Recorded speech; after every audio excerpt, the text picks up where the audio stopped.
Okay, so hi everyone, welcome. We're doing a one-shot here. It's of course D&D 5th edition, 2014. The players will be playing as Elemental Myrmidons and using the psychic rules with a little bit of modification. They have pseudo classes. Yeah, that's all I have for a precursor. So if you guys are ready to go, we can go down the line. We'll go the same order we did voice checks just to make it easy. So Kyle, Ross, Professor, Dragon, if you guys want to introduce yourselves and shout out anything for yourselves, feel free.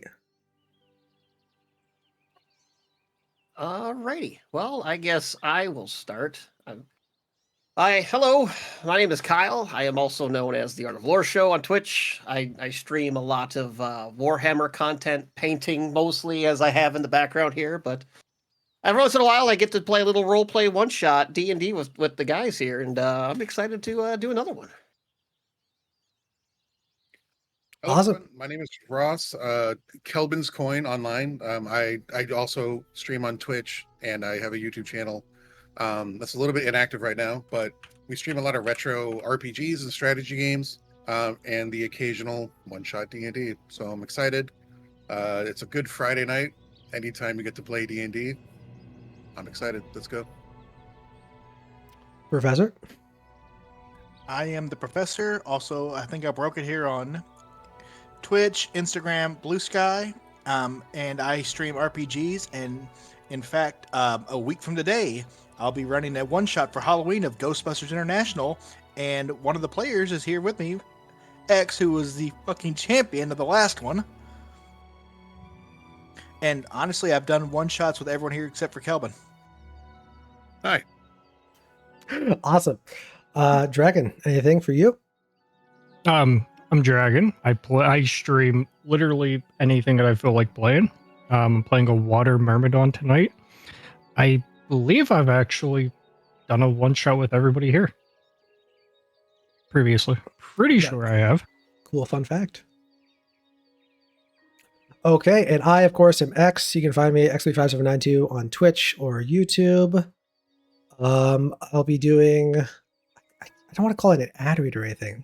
We'll be taking a break halfway through, and I'll do a little announcement / self-sponsor thing. If you stick around to the end, we'll be doing a giveaway of a homebrew supplement that just went live as of 42 minutes ago. So be there for that. Okay, if everyone is ready to go, I'm going to start with a little bit of a narration. I am ready to go. Let's rock. Okay, perfect.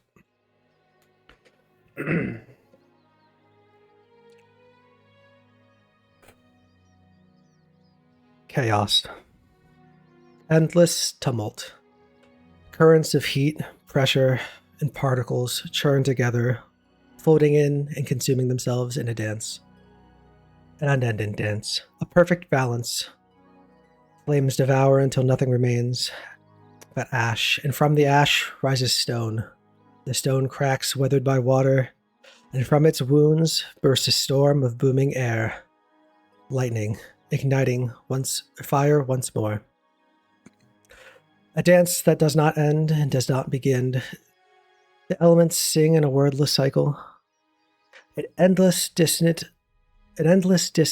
constantly resolving into a sweet harmony, to fall back into it all over again. Chaos. Until something stalls. Something catches. Not part of the song. Something hooks, no. Something else. Something metal, though. Everything abruptly stops, like a meteor suddenly stopping. Motion freezes. A constant, unending motion caught in a metal cage. Fear, anxiety, panic. You're afraid. You're in a cage. You. What are you? You have never been a you or anything.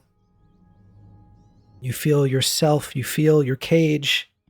Your cage. It's a part of you.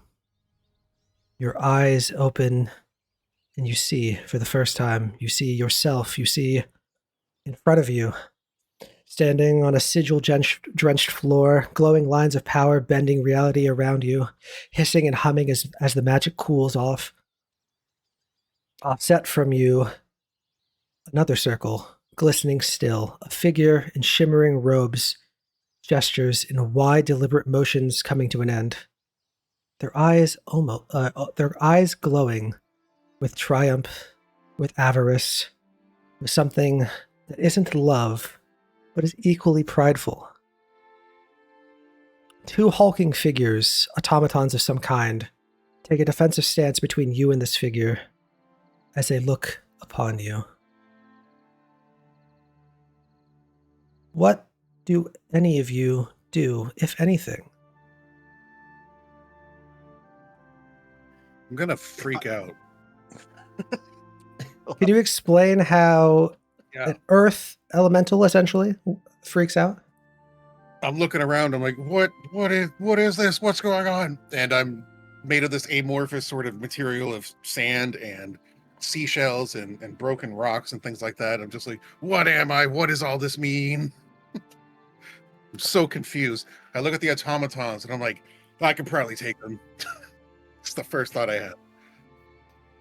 As you struggle and move, you can feel your own body resisting you as this metal armor that gives you a skeletal structure seems to try to force you to stand still. You have a will of your own, but you can feel it resisting any sudden movements. The rest of you, do you react in any way? Yeah, I'm gonna try and fight against them. I'm just, no, I can move. I am a thing. I will do this. And you can move on your own accord. You just feel it's almost you're shrouded in a weighted blanket. Your movements are sluggish and you have to work against it, but they're still your own. Kyle, Dragon, Professor, do your characters have any reactions? I'm gonna try to force the door open. If it doesn't, I'm gonna, once I figure out that leaving my hand on there makes the metal warm, I'm gonna try to force the bar hot enough that I can move it. Not enough to melt through it, but to where it's pliable to get myself a way out. As you think about this cage and you reach for it, you start pulling at your own chest. There's not bars around you. This metal, this cage that you're feeling, is a part of you. This armor that makes up your skeleton is this cage. Does the water or the air react? The air elemental kind of just still kind of take everything in, just all of a sudden just being of existence. So more or less just kind of just taking in the surroundings, the awe, moving kind of slowly, just processing everything. Just like as a breeze flies through, you're a gentle cadence, washing over everything, trying to understand what it is to have understanding. The water elemental, does it move? Does it say? Does it feel? No. The water elemental sits there, understanding, trying to understand what just happened. A very calm mind, almost like a monk, just trying to figure out what actually happened, what's going on, and what this feeling inside of it is. True to form, the liquid takes the shape of its container, and you as a water elemental sit there in your own cage.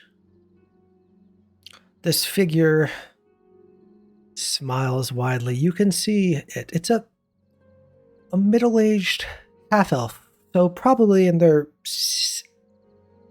80s, maybe 90s. They look to be about 50. She has wrinkles on her face, having done serious effort and having undertaken serious magical education and training.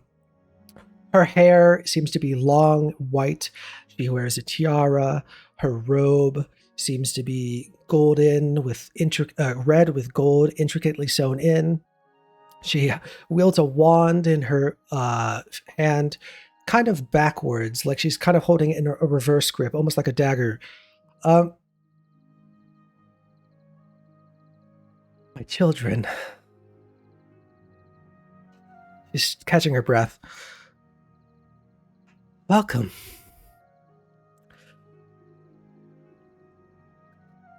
Where are we? What is this? This is life. I've brought life to you. I've given life to you as a mother should. As she speaks, and the automatons, seeing you guys not initially being hostile, they seem to react. They still stand offset from her, but interposing between the four of you and her. The magic circle around her still glows, and she dares not step from it. All four of you can feel you have a cage as part of you, but something about that magic circle that she stands in prevents you from approaching her. Perhaps she may be frightened or just overly cautious of you. She continues catching her breath. Oh, my children, I have a job for you. What is Just flat out, what is it? this job thing? A job? Of course, you don't understand. Perhaps we should begin there, then. She wordlessly gestures to her side on either side, and you see 4 other figures in similar attire, though you don't see their face, as their hood covers them. In fact, similar make and build as well. They all step forward, and at the same time, they utter a phrase. You don't quite understand it. The language you don't understand. But beyond that, it's of a nature that you don't quite understand. These words, they bend reality, and in but a moment, all 4 of you are taken under effect of a spell. Your bodies are filled with power that's not yours. Your minds awaken further. You have a new understanding. This magic, whatever it is powerful and should not be able to be done in an instant. Which, now that you have a greater understanding of the world around you, is awesome, and not necessarily in the good connotation. All 4 of you can take your psychic levels as these creatures in front of you cast the endowment spell and raise you to a higher state of being than you were previously. With that, having the experience of months, if not years, thrust upon you in but an instant, you have a greater understanding of the world you were in, though you still were born 5 minutes ago. There. She waves her hands as if she's annoyed, and these 4 other hooded figures disappear into shadows. They vanish as if they teleport, or perhaps they were illusions to begin with. So, this job, it's a quest. You understand now, yes? You need to go on What happened to the 4 other people? Say again? What happened to the 4 other people? Oh, you're asking her that, or you're asking me that? Yeah. Asking the woman in front of us what happened to the 4 other people. Oh, their use was just for this. They have other tasks to attend to, but I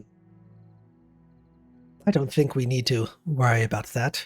You must have so many questions, but the only thing that's important is that you do this quest for me. She turns slowly. She kind of takes a moment. The circle around her fades, and she begins to walk off. So much has happened in these past moments that you've not really been able to really take in your surroundings. This room seems to be a laboratory of some kind. You start to after the spell is cast on you, you have a greater understanding of, what laboratories are. You know all of these things, but you don't really know how. And as she continues to walk away, the automatons that guard her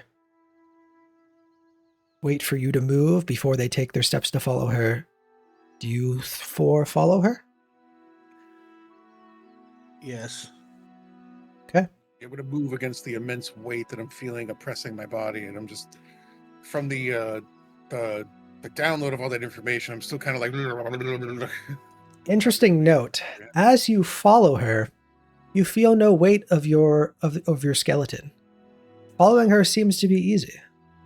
Okay, I feel embarrassed for a second that I was anticipating the struggle, and I just kind of pretend that I'm still struggling, so no one notices.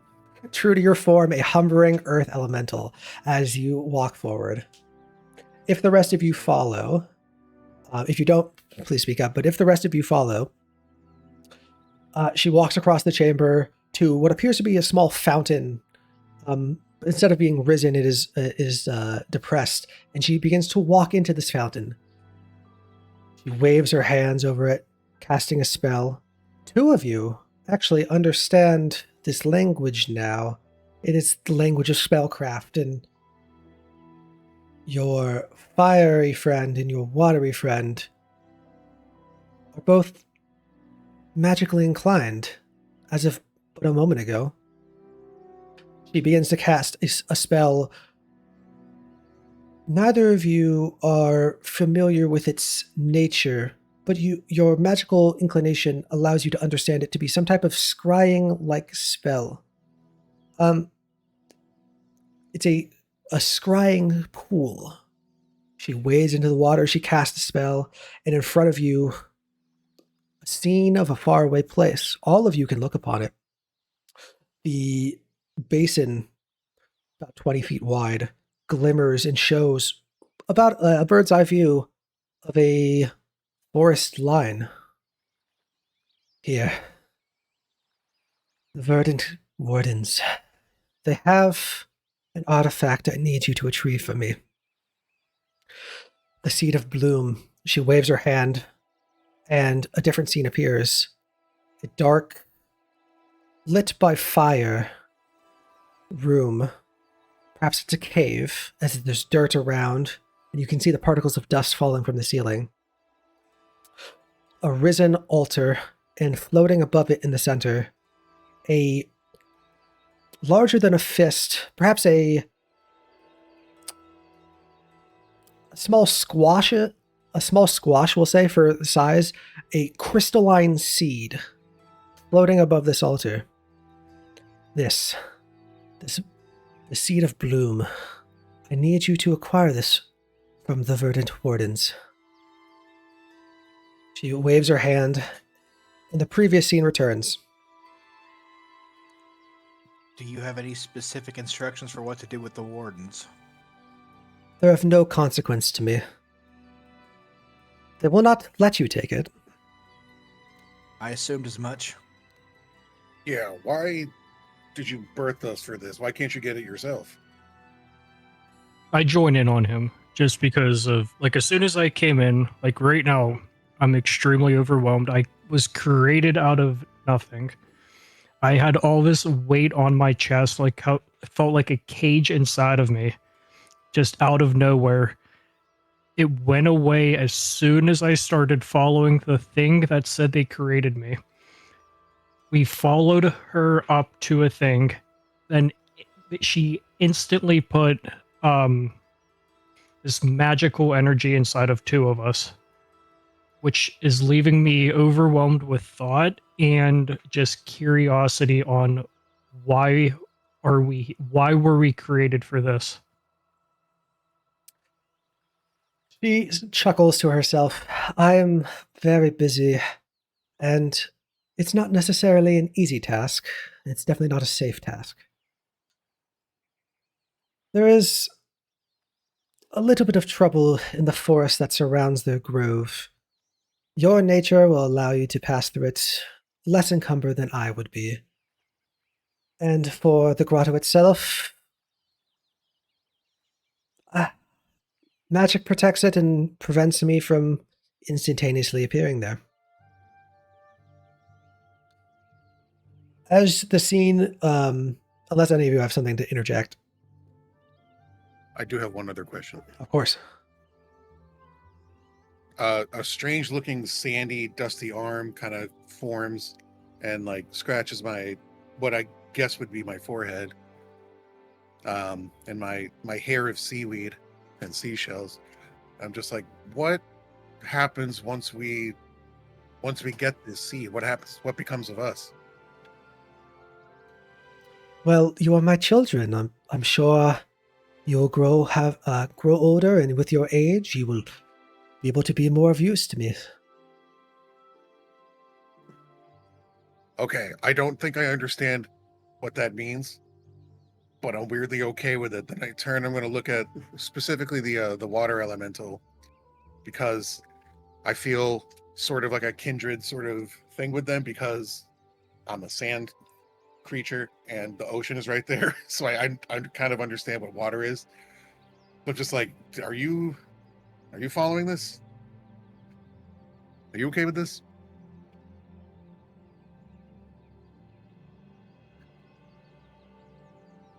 Dragon?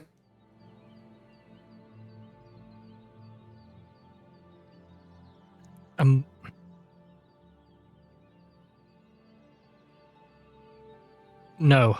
As of right now, I'm still way too curious on everything that is going on. As you should be. You were literally born 5 minutes ago. Yeah, but within the 5 minutes, I had so much stuff happen to me. A magic literally, I literally just absorbed magic that a lady created in front of me, pretty much. Yes. Yeah, Then, I didn't get the magic thing, so I'm on a different page, I think. That being said, just to be clear, both the earth elemental and the air elemental, you weren't filled with arcane prowess, but you do feel your physical form, as well as your physical knowledge, the art of the martial arts, did fill you when this spell was cast. Oh yeah, I saw those constructs. I can take them. My brothers, every sentient being wonders what their purpose is. We had the benefit of knowing ours. Let's get this seed back. I want the air elemental to suddenly like jump a little bit. And, You can fly, to be quite clear. You can hover. I mean, kind of like make a quick little movement, kind of like just like little twitch, and like, wait, you're our mother? Oh, my sweet child. She approaches very cautiously. It doesn't take someone trained in insight to understand that you were created. Your nature is somewhat alien to her as well. And you don't get to become a powerful wizard without being cautious, to say the least. She approaches, gingerly caresses you. You do feel her hand as it interacts with your airy form, without her necessarily even touching the armor that makes up your skeleton. She strokes your cheek with the back of her hand. Yes, you are my children, just as these are my children. And she gestures to the automatons on either side of her. Like, I got brothers and sisters. Like, whoa, man! Like, so we just got to get this thing, and that's all. You be proud of us? Of course. To be honest, I'm quite proud of your existence right now. Oh wow, man! I'm okay. Yeah, we could do that. I'll make you nice and proud, Ma. Yeah. Oh, okay. can I try to sense what her intentions are? If you want to make an insight check, you definitely can. Wisdom insight, but I'm pretty sure you have proficiency in insight. I do. That's why I asked. 1 second. First roll of the night. What's it gonna be? No pressure, Dragon. 22. Oh, shit. That is pretty good. Okay. The first thing you pick up on is how she answered the Myrmidon's question. She's proud of your existence. She's proud of herself more than anything else. She needs you to do this for her. She's 'Cause- proud of herself for making Myrmidons. Yes, she's ecstatic in the sense of her own capabilities. She feels a sense of accomplishment. Perhaps it's due, but she seems to care more about her own needs than the needs of you creatures as individuals, also, to say the least. But of course, that is her prerogative. She is your creator. Furthermore, you get this general sense that she's asking you to do this. It's not really an ask. She's more commanding you to do it, if that wasn't clear. Furthermore, from what you can pick up, there is a contentious nature between her and these wardens, this verdant warden, whatever this group is. She's probably asking you to do something that... No, she is asking you to do something that I don't want to say is morally dubious, because you have no idea who they are in relation to this person. However, I will say she is hesitant to make this ask because she does not want you to say no, despite telling you that you do not have a choice. Now, just out of my own natural curiosity that I've been playing on since the beginning, I want to ask the woman if she's ever had a relationship with the person we're taking the object from. Oh, nice. Oh, no. The verdant wardens are a circle of nature-loving fools, druids, and protectors of the scarred forest. Their artifact, the Seed of Bloom, is something I need simply because its connection to positive energies and the Fae.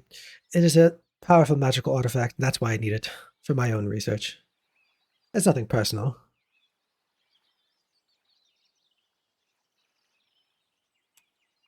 If there's no further questions, she says, kind of... My character's on board, but I do have questions. What? How do we get to there? Oh, we can take care of that. If there's no further questions, she says, with a tone that seems as if she may be getting annoyed, which is perhaps a statement to her skills as a mother. Yes, watch here. And as she points out, the scene before you, that same forest line that you'd seen before, you see... In fact, I can show you. One moment, please.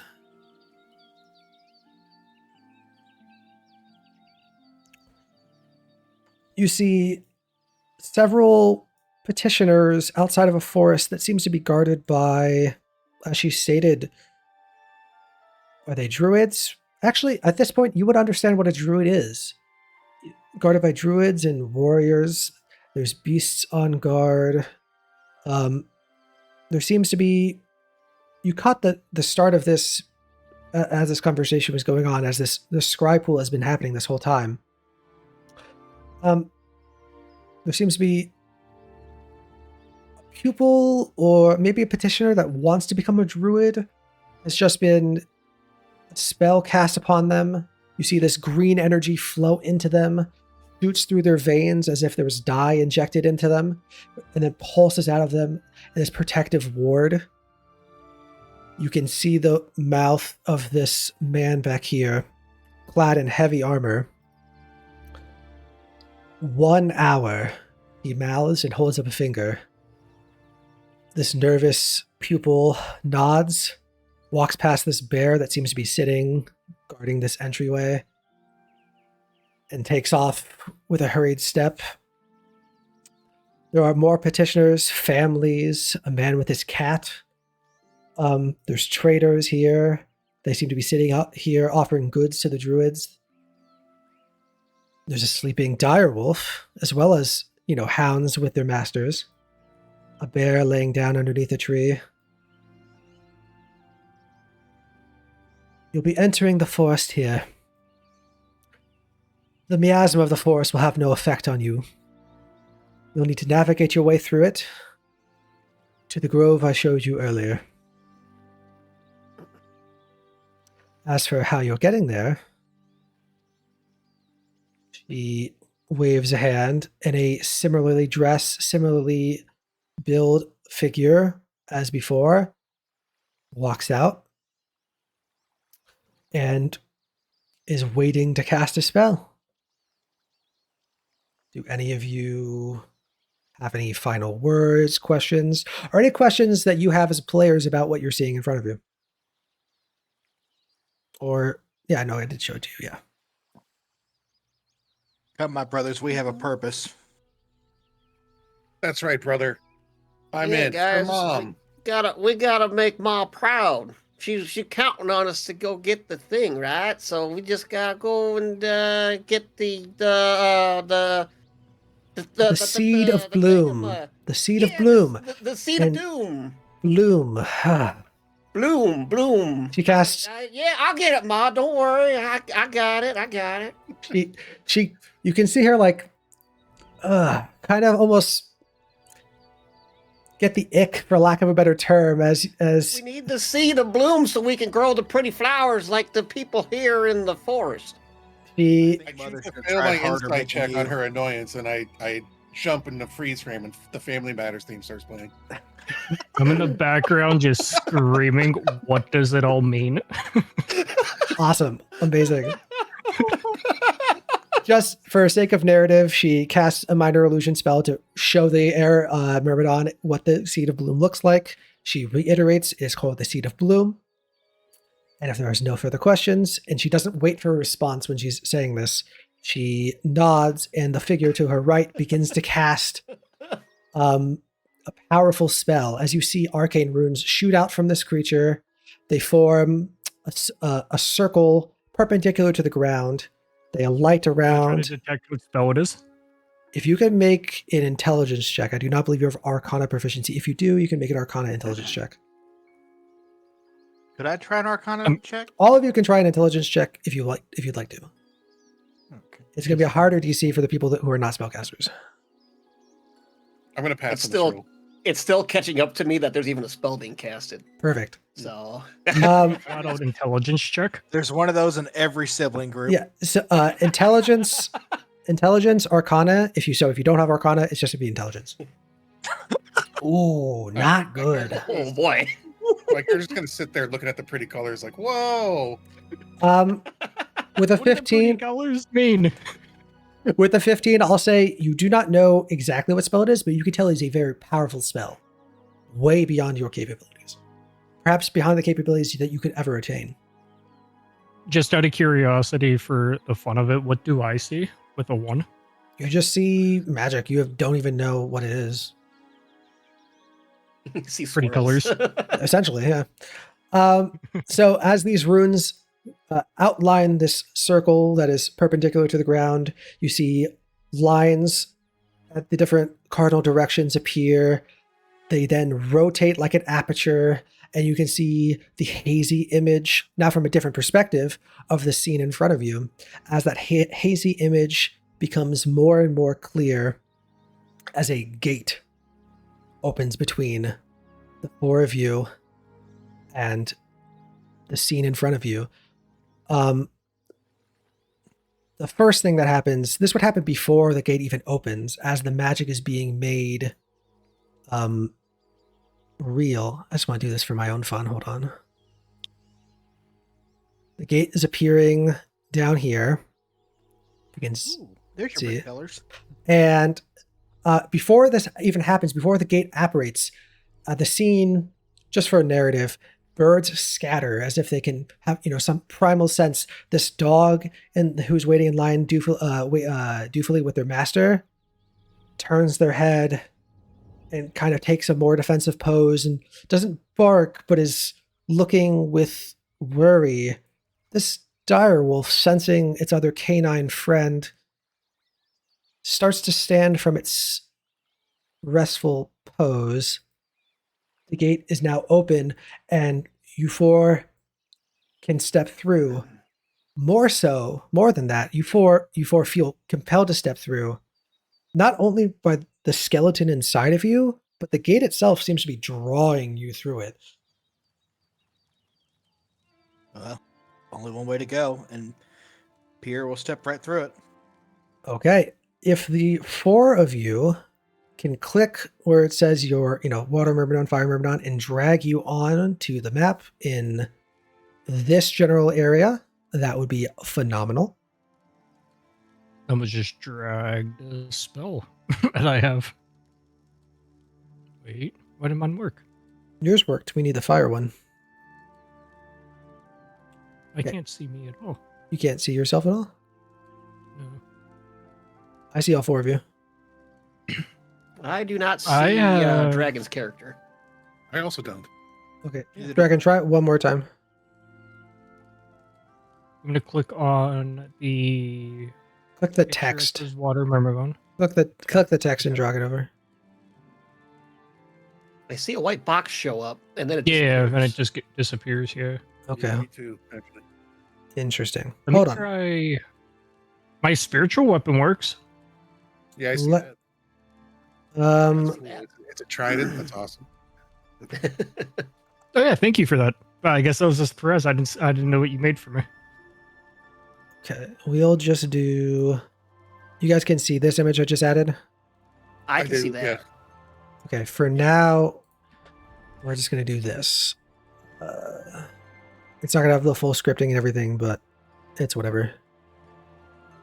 It's not a good game without technical difficulties. Of course. Heard that. Okay, all of you can see that, and Dragon, you have. Oh wait, hold on. I have perms to move it. Okay. Get it. Perfect. Okay, How do I the get spiritual rid of my weapon. weapon? I'll just delete it. Okay, the four of you appear there. The dog starts barking. Actually, all of the dogs start barking as these commoners, these farmers, these petitioners look around confused. The one in the back who saw this happen most clearly immediately starts to move to the left. This woman stands behind her dog. This man stands behind this woman. What are you guys doing? What a hero.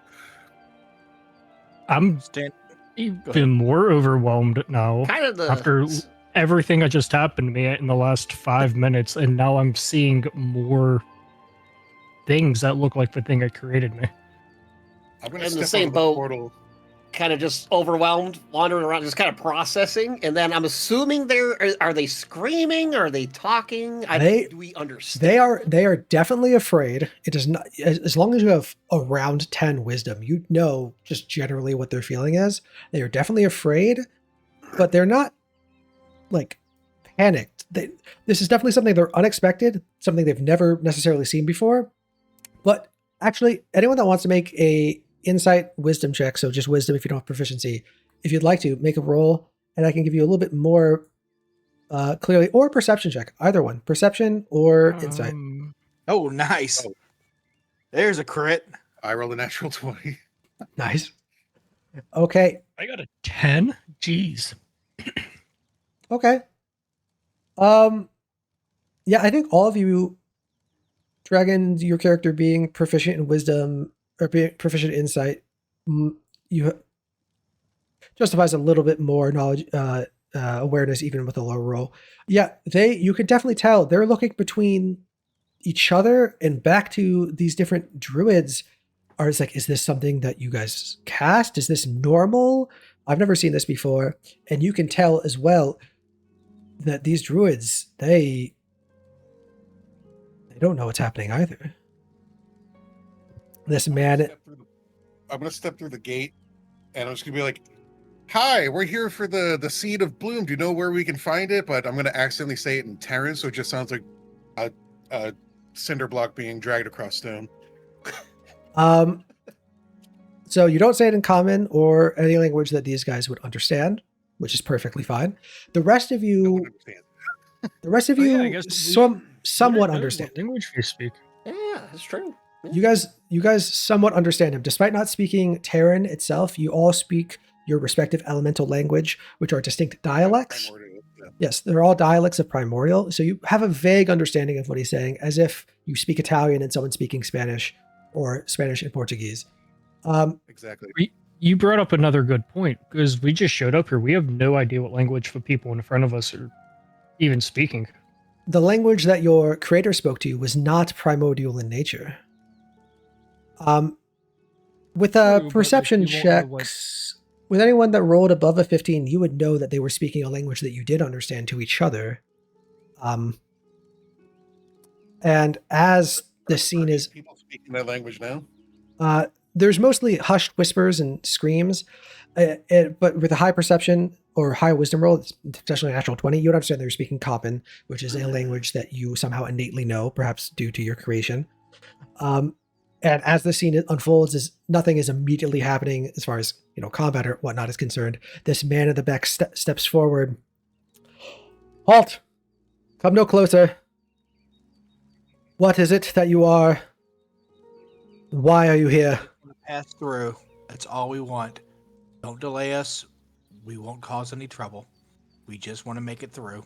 I'm the guardian of this way. I have no idea who you are. You have no business here.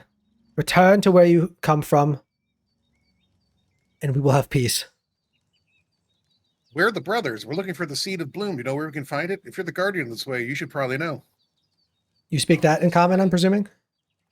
Yeah, that'll be in common.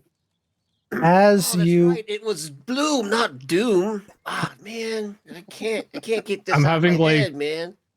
You asked the water Myrmidon who is already freaking out who he is, and now I'm just having an existential crisis in the background. I just love imagining you in the fetal position in the back, just rocking. He's just rolling around like a bubble, like on a table. You know how bubbles hold their shape because of the water it's just moving around like that, bouncing. Awesome, amazing. I love it. I love it. Like a Trying to giant cry. see-through waterbed or something like. You're lava lamping. So you can see, if you zoom in, you can see what the tokens look like. They're more or less armor filled with elemental power. Oh, okay. That was a stupid ass joke. I'm sorry. No, the professor's playing the lava lamp. Maybe that's the character's name. Kyle's character used the short summon to get here. Oof. Going back to game for a moment. As you mentioned, coming for the seed of bloom, this man he already had a handle on his the hilt of his blade. He draws it, and he holds a great sword in front of him with two hands. Leave now. We can't do Don't- that. We're doing a mission for Mama. As you say that, a hand sticks out through the gate. A red bead shoots forward. It exists in the air, but for a moment. Was it the seed of bloom? No. It comes from the portal behind you, over your shoulder. I As believe Mother was watching.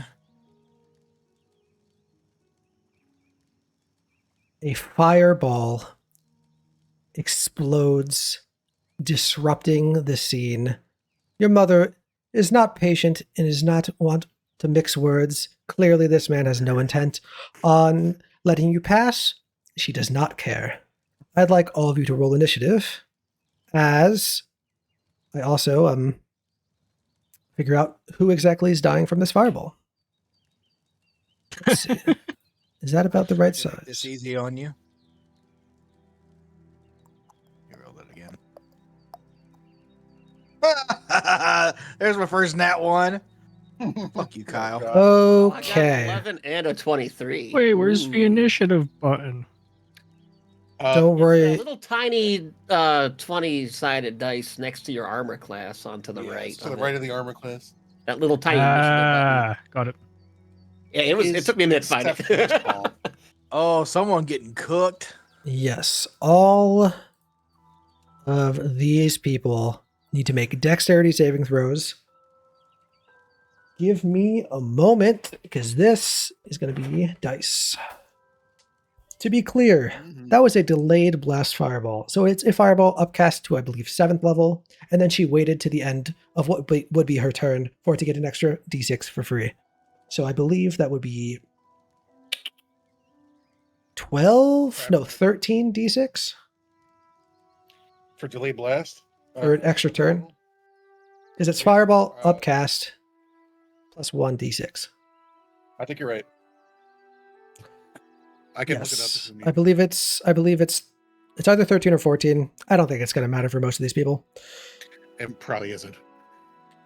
Can 13d6. this is just a side thing while you're calculating that, Professor. Throw me on the fire. As you watch, as you guys are preparing for battle, every single person. Actually, let me hold on. How many hit points does this? Probably That not much. direwolf needs to make a dex save.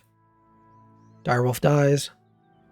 This druid needs to make a dex save. It needs Oh my to. god. That druid survives with 2 hit points. Phenomenal. That cat is toast. Yes, the farmers, the cat, the child, all instantly incinerated. Oh, least not they that. died I mean, doing what the they cat, I love. could care less about the child. Does anybody have mending for the cat? I don't think mending's going to help in this case, brother. Like, man, I know you could do fire, but like, why are you putting the other people on fire? I don't think they can take it like you can. They The ain't grove. moving no more. Oh, that was to GM. Well, you don't get to know his name yet. He succeeds, takes 25 points of damage. Okay, dokie. So, as that happens, the gate closes. She didn't dare walk through it, but she did extend her hand through it. I actually just give me all of your guys' initiative. I pre-rolled all of these initiatives to speed up this process. So just one at a time, left to right, whoever wants to go, just give me your initiative number. The air elemental got 23. Okay. I'm 7.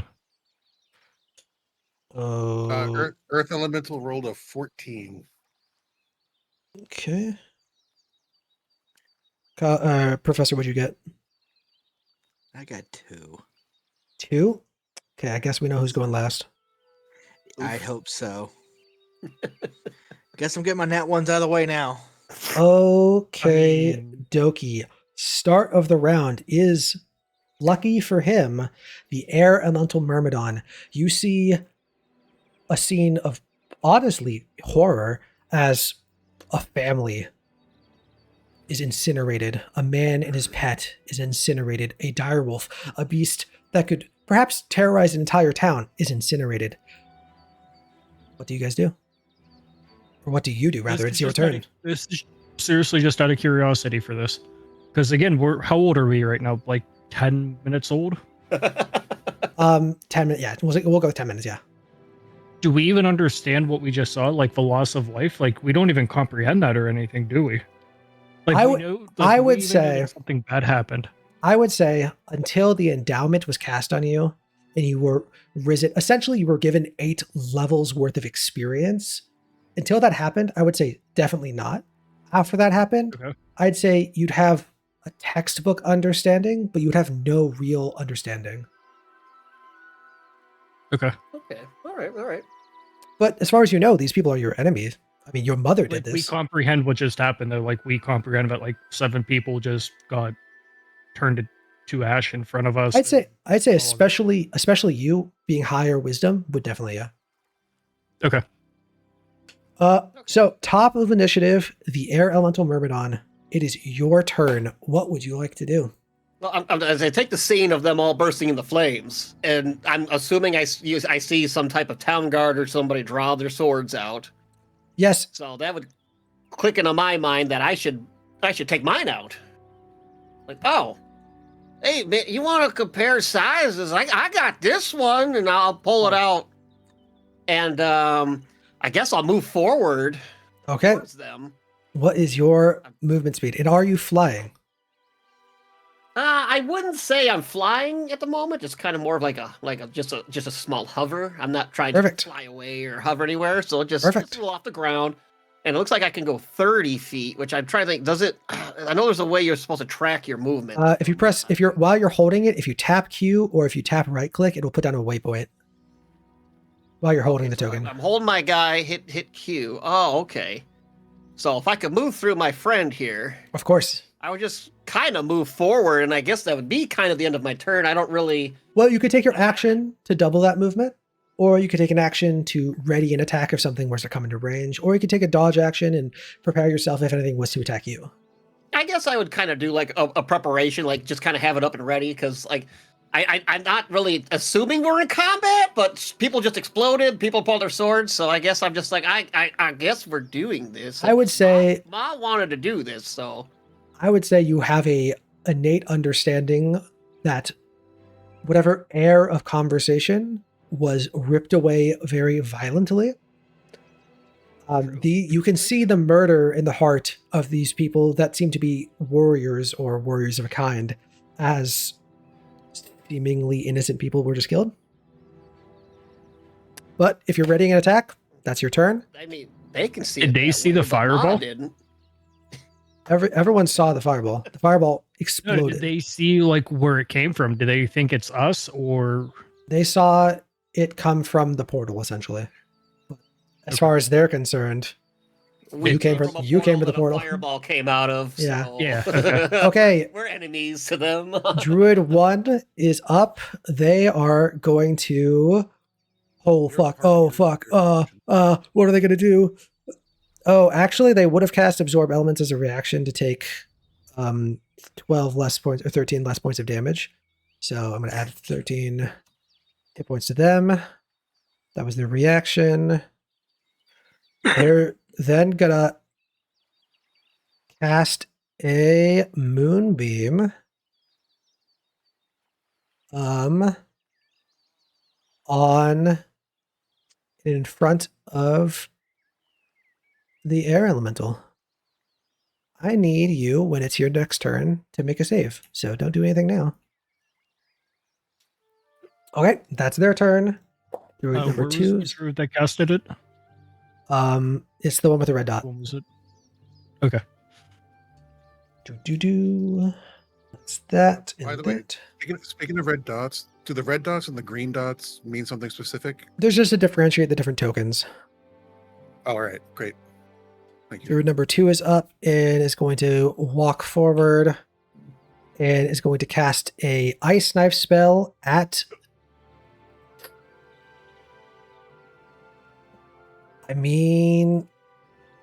probably at the fire elemental. It makes sense. All right, so I gotta make a dex save on that one. It's an attack roll, and then both you and the fire elemental and the earth elemental need to make dex saves. Yes. If you pass, you take no damage. It's a dex save. Yes. Give me one moment. Wow, I'm right on the edge. That might be enough. I need to not close their character sheets. And you know what? Fuck it. They're going to cast it at second level. So, 23 to hit. Does that hit your AC fire? Yes, it does. Okay, that is 2 points of piercing damage to you. And Save. if you pass or save, you take no additional cold damage. So the upcast didn't even matter. Good thing, because it didn't even script it correctly. Sorry, question. Do I take the piercing damage then? The attack was at the fire elemental. Okay, so I take nothing. Great. Cool. I'm gonna pay for that. That's their turn. Followed is the Earth Elemental. Okay, I'm gonna dash as my action. I'm going straight for the person with the great sword. Okay. Because to me, they're really the only real aggressor so far. So if I pass by anybody's So and they want to take a reaction for an opportunity attack, my AC is 18. you will have to walk around the Mastiff, and the Mastiff would take attack of opportunity as you run by. So I'm going to put you here just for, I'll put you there just for movement's sake. And the Mastiff, it's going to have to basically roll up. 60 feet, if that matters. Wait, are the commoners in combat too? It won't last long. Okay, 10's not going to hit even with modifiers. So the hound does snap at you as you walk by, potentially trying to protect its owner, or potentially just attacking on instinct. I don't even notice. I'm going straight for the person with the great sword and the bears because they seem like a problem that I need to solve. But that's the end of my turn because that's it. Okay, the commoners go. They scatter. This man dashes. This hound. Did I roll for the mastiffs? I didn't roll for the mastiffs. Okay, they're gonna go. This hound is going to attack you. Actually, no, he's gonna attack the person that ran by him. This woman dashes, and actually, before the hound does, I'm gonna roll another d20 for an animal handling check for this commoner. No modifiers. Nope, she cannot control her hound. The hound tries to defend her on its own instinct. This man runs. These people stand and then first moves to their child, picks them up, and runs. I forgot to say this on my turn, but as I'm dashing, the earth kind of like, it's almost like me and the earth are hugging as like my feet are making contact with solid earth. Phenomenal. So like I don't really leave any like footprints or anything. Like mechanically I do, but to the naked eye, the person not making a survival check or perception check or something, it looks like I'm just kind of gliding across the earth.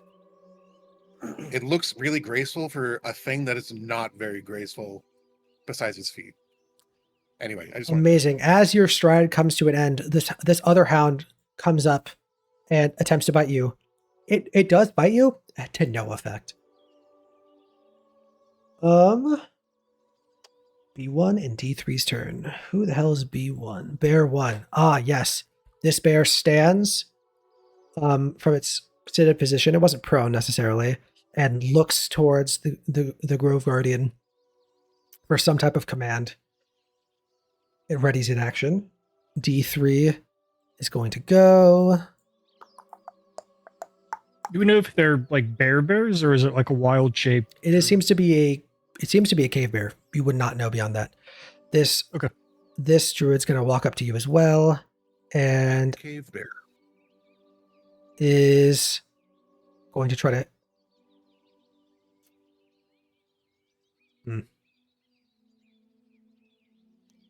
It doesn't really know exactly what you are. It's going to cast Shillelagh as a bonus action and then attack you with the Shillelagh. 18 to hit. Yeah, that is the number. And that is actually a magical weapon, so that's 9 bludgeoning damage. Mm-hmm. Awesome. I take all of that. Water Elemental, it is your turn. Oh, I should put on combat music. What am I doing? Yeah, what are you doing? Especially for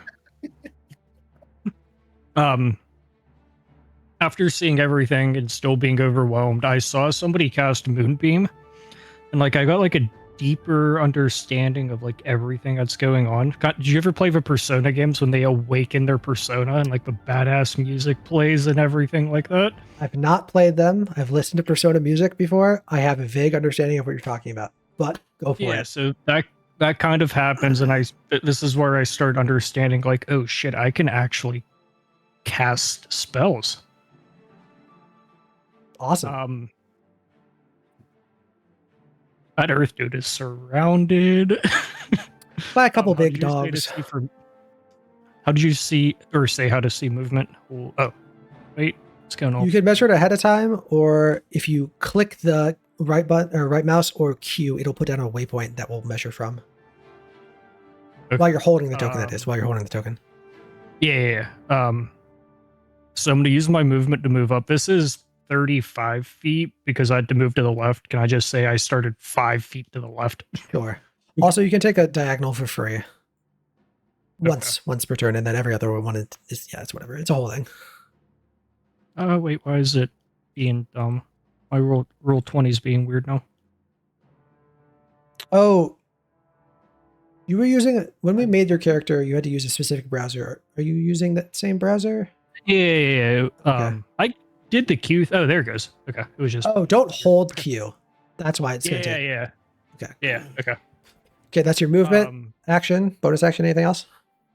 Yeah, I'm gonna do an action. Let me just pull my sheet up. Well, pro tip: you can double click the top to like minimize it on the map, so you don't have to close it and open every time. Oh, okay. I just did a pop out and I have it on a second. Oh, that works too. That works too. Air did not take damage from Moonbeam, correct? Yes, but you know that spell very well. As soon as it's the start of his turn, he will have to make a save. Yeah, but like as of right now, he didn't take the damage, correct? Not Correct. Okay. What's the range for fairy fire? Like the width of it? Is it 20? It's a 20-foot cube, I believe. Cube. Can I see? Can I just do the Q thing again to see the? If you click on the left, there's Is a it measurement tool. There's a measurement tool. Yeah, You can do there. distance or squares or whatnot. Okay. How do I draw it? I'm definitely casting fairy fire Just- on. Where do you want to set it up? I can put it down. Like, I want to try to get. Wait, it was 20 feet. a 20-foot cube is it's 20-foot cube is 10-foot radius sphere. Oh, yeah. Forgot it was a cube. Yeah, something like that where the earth isn't in it, but I can hit the dog and the 2 people up top. Something like. I'll let you put it diagonal. Just to be clear, it's. I don't know if you can see the square that I'm making. It's this size. Oh, yeah. I'll let you put it diagonal to hit those 2 things if you want to, though. I think. Oh no, I think I can get it right here. Yeah, I should be able to hit the dog, the green, and the orange with it. Is that right? That's right.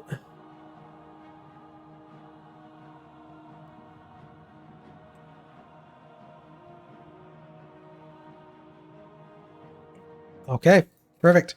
They all need to make deck saves. Let me double check. I just added up.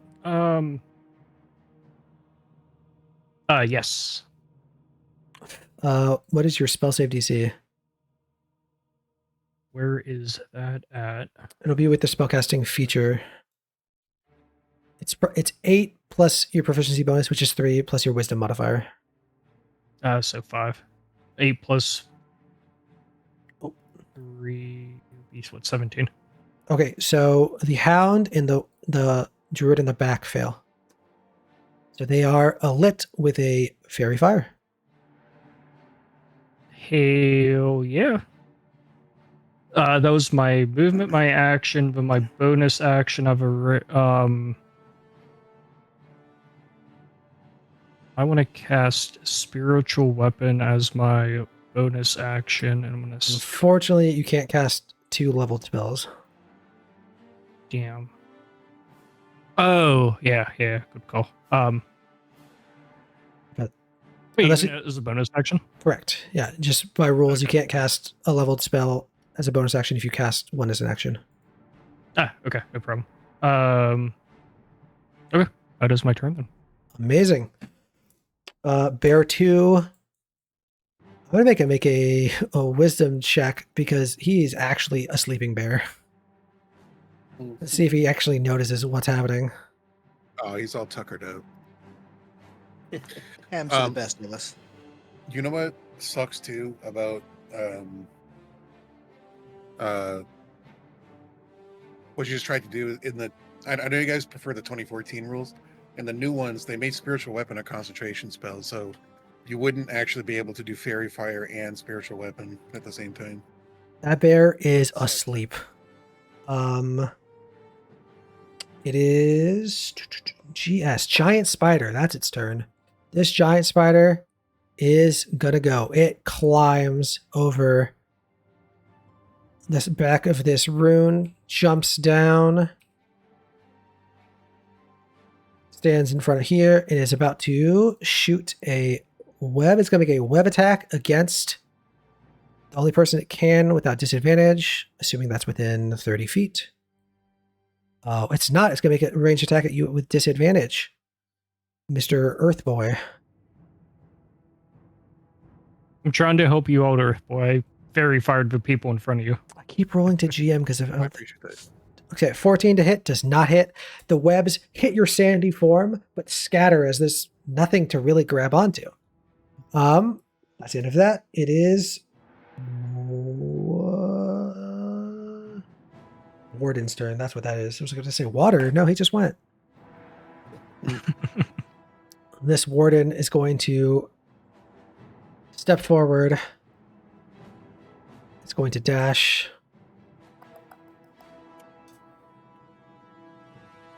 Can't quite reach you. It is going to...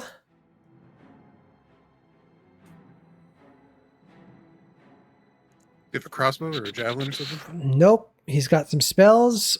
He's going to cast Bless on himself, the man in the back. So as he's riding, he's going to cast Bless on himself, the man in the back, and the druid that's engaged with you. So all of them get a d4 to their rolls. Okay. That's his turn. Actually, no, he took the dash action. That's not. He doesn't even get an action. What am I saying? That's his turn. Doesn't have any bonus action spells he can cast. Okay, so no bless. No bless. Okay.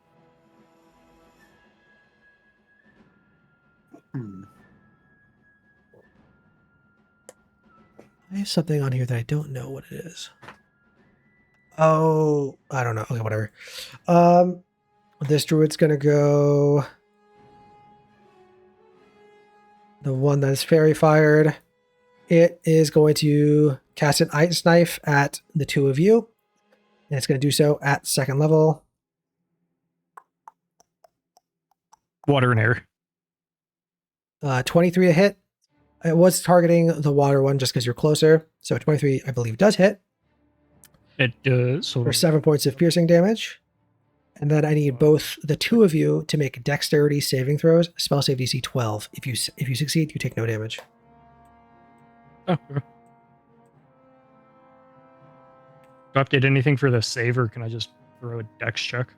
There would be a dex save if you're proficient in dex saves below it, which I don't believe you are. I am not. I am not. I Okay. have that because I'm proficient in Dex. Okay, neither of you take any damage from the cold. You are hit by this frozen dagger, but as it explodes, you're able to withstand it. 7 piercing still, though. Yes, 7 piercing. Okie dokie. I can't edit that directly, can I? Do you just want me to keep track of it? So if you click on your token, you'll see that little bubble at the top that has the HP in it. If you do minus or plus enter, like if you highlight, or if you just replace it and do minus or plus enter, it'll do the math for you. It is the Grove Guardian's turn. He steps forward. Wait, I'm sorry. Where was it again? I'm being dumb with technology today. If you click on your token, there's a little bubble at the top. Oh, okay. Okay. Yeah. This guy, he's a good guy. He's going to take his action. He's going to cast Revivify on the child. Kill That the child comes back to life with gruesome burns, but she is alive. For the purpose of this game, I'm just going to move this child over here. One hit point. Are you guys planning on chasing down these commoners? I can just delete them from the map if you're not. Not particularly. Okay, because they would definitely be escaping on the next turn. Okay. Fire, it is your turn. Right. Move that ahead. Which one of them was the druid that hit me? It was probably it was the first one to go. I think it's the one by the spider. I Yes, think. it's the one by the spiders, the first one to go. That's too far away. Okay. Let me pull my character sheet back up. I'm gonna take a aim at this druid straight in front of me, the one with the green dot. Of course. And Pierre just waves his hand, and from the flames that make up his fingers, just sends a blast. And I'm going to roll. Bet you 14 misses. 14 hits. So this one takes 13 damage. And you can make a second blast. Can you describe to me what a eldritch blast of a fire elemental looks like? I imagine it's just like plasma just burning through the air. It's not like a bolt of fire as much as just pure, like a wave almost of heat just ripping things apart as it goes through. So it sounds almost like it's more of like an Iron Man, like concussive blast than. Yeah. That sounds dope. I love that. Perfect. Okay, make your second. Like it pulls off describe plasma because I bet you 19 hits that mastiff. If you're attacking the Mastiff, 19 does hit, and 7 for it. Which is the closer one or the farther one? Yeah, just the closest one. Okay. Yeah, that Mastiff is gone. I tried to make this polite. What did you say happened to the kid after he got revived? This man, clad in gleaming plate armor, wielding a great sword, kneels down, places a hand on the child, and brings them back from the dead. They were certainly dead. Brings them back from the dead. However, And the kid joined our party?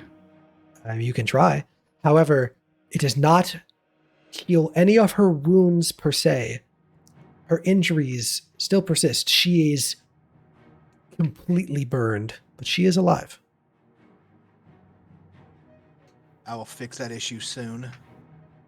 She might be important. Why would the guy bring her back? Okay, top of the round, Air Elemental. I need you to make I believe it's a Constitution saving throw for Moonbeam. All right. Let's see that 20. Ooh. It's not a 20. That damage is 5 points of radiant damage to you, good sir. How would Alright. that work on your math skills? And it's your turn. See if I did that right. Cool. I did do that right. Okay. All right, my turn. Well, we're fighting now, so we are going to get right next to my brother here. Like, hey Bro. man, why you attacking us, man? That's not cool, man. You know what? That's my brother. You can't be. I got it. Sorry, man, but I'm gonna have to hit you back. So the flail will come out, and I'm gonna swing at the guy that I see as the biggest threat, which I'm gonna assume is the warrior next to me. I'm assuming he's like a sword or something. Yes, he is also wearing plate armor. He seems to be of a similar vocation as this man in the back, but not nearly as prestigious. Okay. Well, I guess I'll just start swinging my flail, and we'll see how many hits he can survive or take. Side question, was our creator drinking when she created the air one? I got all the leftovers. You know, she didn't really choose what elemental spirits were bound to them. And you know, sometimes it's a game of chance, you know. Gotta roll the dice, so to say. We can say that after creating the fire, the earth, and the water one, she just kind of whipped up the air elemental from the fumes. Exactly. Perfect. I love it. I love that.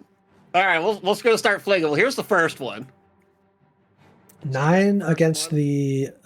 the soldier, I'll say, for lack of a better term. The classification is warden. Mhm. That does not hit. I had a feeling he might not. Well, then we'll do it again. 25 does hit. Okay. Well, I guess I could get good on one number, I suppose, not both. We'll do it again.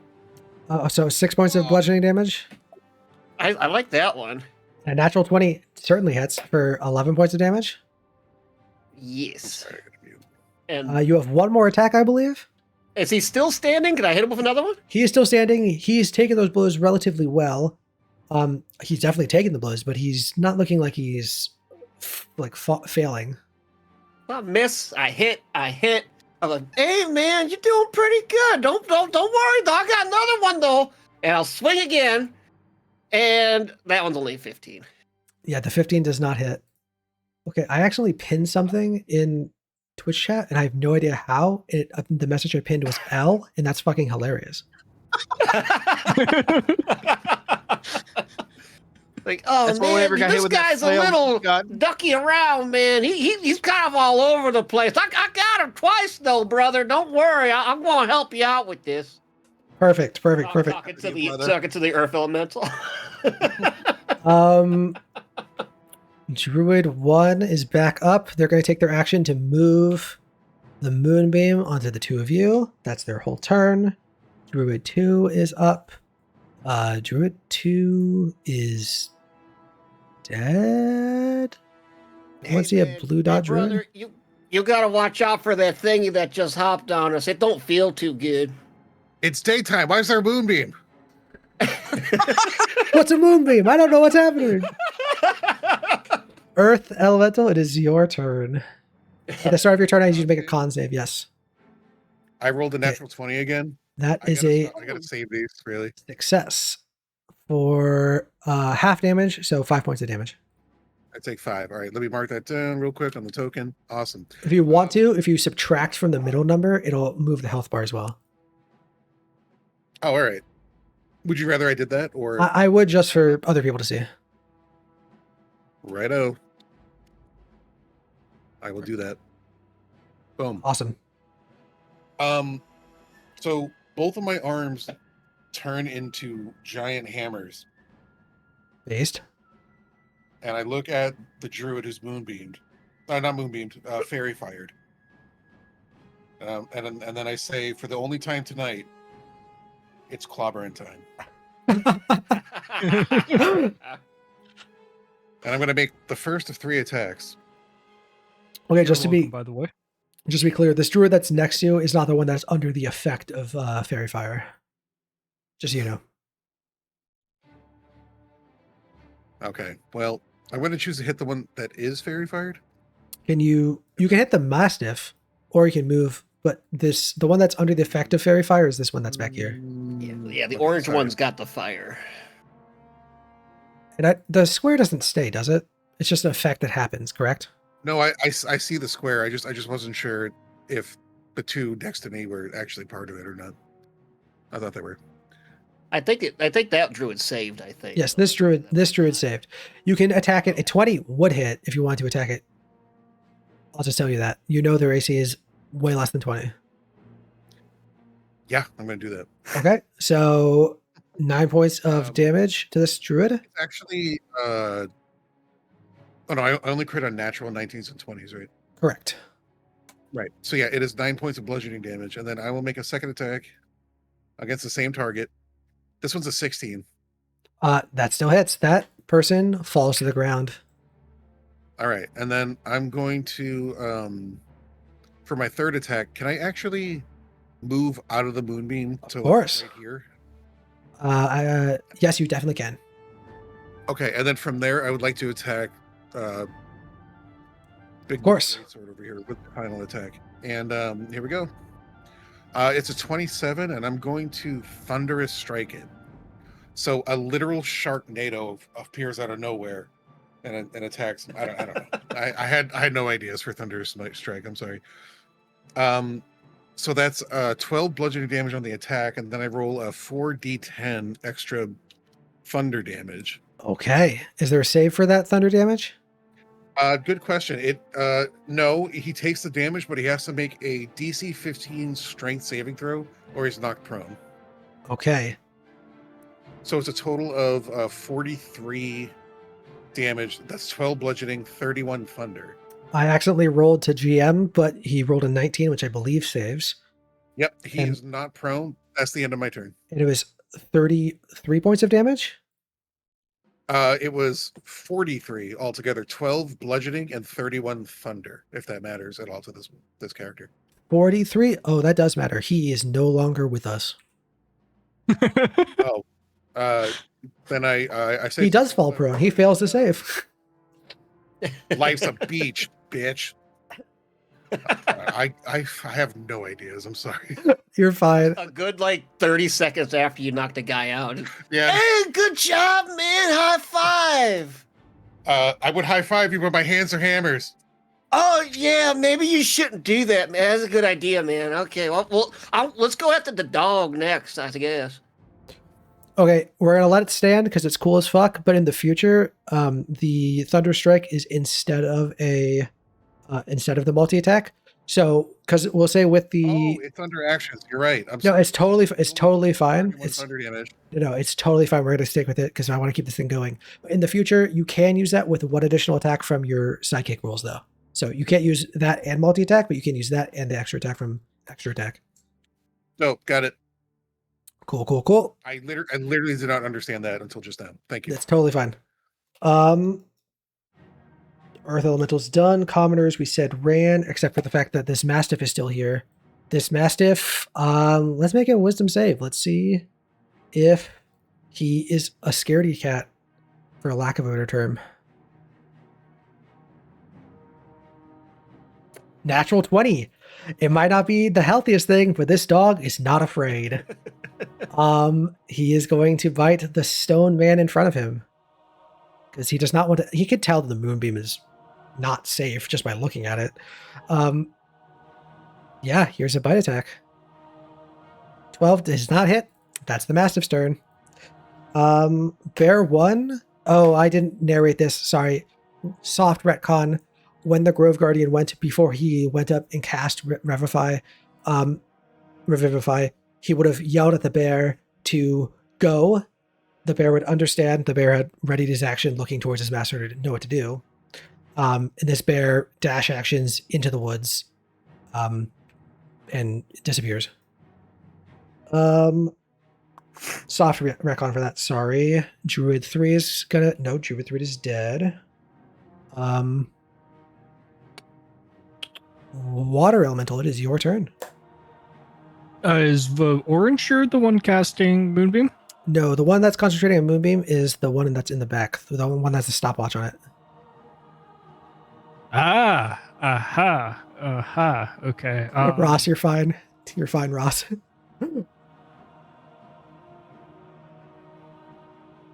Okay. I already have something planned out, but let me just double check something. Go for it. Okay. Let me do my movement real quick again. I'm staying the hell away from that moonbeam. Let me just double check my range. I should have did this before I casted it. I think you have another like 10 feet. I think you kind of shortchange yourself. So if you want to move a little bit closer. No, you're good. This has 120-foot range. I'm going to upcast Guiding Bolt and hit the one concentrating on it right in the face. Okay, make an attack roll. When I click on it, I can upcast it. Yep. Yeah. Okay. Oh, no. Can you explain to me Oof. what you critically failing, critically missing on this guiding bolt looks like? What happens to the guiding bolt? Why did you miss? Never casted it before. I'm brand new. I'm still crying. I'm overwhelmed with emotions and everything from everything that's going on. I saw somebody cast Moonbeam. I had an understanding of what Moonbeam is and know that I can cast it. I try to throw the guiding bolt. Normally it's like a bright yellow beautiful flame that comes out of a very knowledgeable caster's hands. Mine's a little tiny spark. Fair enough. Sizzled You on the cast ground. the guiding bolt, and it looks more like a burning hands. You don't really know what that spell is, but it kind of looks like a burning hands. Awesome. Or I'll get it next time, I promise. That was my first time. make sure you're marking off your I spell never- slots, of course. Yeah. Okay, that is Bear 2. Bear 2 is going to get another save because combat's still happening. It slept through a fucking 8th level fireball, essentially. That's crazy. Let's see. Does he sleep I'm through trying it? to help you guys out by giving you advantage, but I missed. I couldn't get there. I'm sorry. Natural 1. Did he roll 2 natural ones? Was that other? Goodness. That bear is asleep. That bear is not going to wake up unless someone attacks him. He is essentially under the sleep spell. He's having the hibernating. REM cycle of a fucking lifetime. Amazing. I love that bear. That bear's going to wake up and everyone's going to be dead. He's not going to have a fucking clue. He's like, I'm just going to leave. They're going to fucking fire me. I can sleep that hard. Okay. GS. What the fuck? Oh, giant spider. The spider. Skitter is going to attempt to bite the person in front. These guys aren't necessarily strategists. What's the word I'm looking for? Strategists, especially the beasts. They're kind of just here to defend. The word is actually strategist. Oh, of course. Damn it, you beat me to it. Here is the bite attack. I accidentally rolled with disadvantage. My normal 19 rules 19 is would hit. yeah. Yeah. So we normally use the first rules just going forward. Cool. So that is going to be 19 to hit for 9 points of piercing damage, half to 4, and 0 points of poison damage. As your body, That's correct. I am. So the poison gets on my person, and you can visibly see the venom. But it just gets lost to the sands of time. amazing. I got nothing. So as your sandy form absorbs the poison, instead of ruining the earth that makes up your body, the pure essence, the elemental earth, is completely unaffected. It kind of soaks it, kind of like hydrophobic sand can like be completely submersed in water and then come out dry. So too is your body with the poison as it drifts through you, kind of like a filter. Amazing. That's the giant spider's turn. D4 is up. They are still fairy fired. Does it have anything it can really do? It could cast. I think it might have to. I mean, it could disengage and run away, or dash and run away. Their sole purpose is to defend this forest. It would rather die. Oh, we can make that happen. It is I'm going trying to help you guys out to. here. Okay, since I allowed you to do the diagonal square, I'm going to allow myself to do a half, like an on-centered circle, and it's going to cast Moonbeam as well. Let me mark that off. As a second Moonbeam appears. Except this one is going to be like that. They're forming a wall of Moonbeam. Homebrew spell idea I'll write later. That's actually a wall of moonlight. There's a wall of light spell. A wall of moonlight could be fucking fun. Cool. That's their turn. There's no immediate effect. Moonbeam kind of already is Wall of Moonbeam. It's just very Kind of. small. The Grove Guardian will approach. He cannot kill you without approaching you. He walks forward.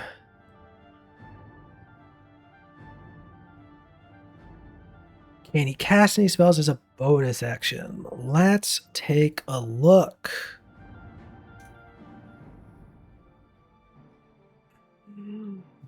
See, he's got a whole lot of spells thematically. Not a lot of them are super good combat spells.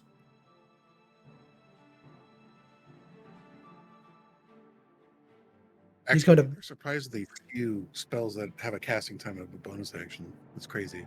He's going to bonus action cast Ensnaring Strike as he begins to concentrate. And then he is going to make a attack roll on you, Mr. Earth Elemental.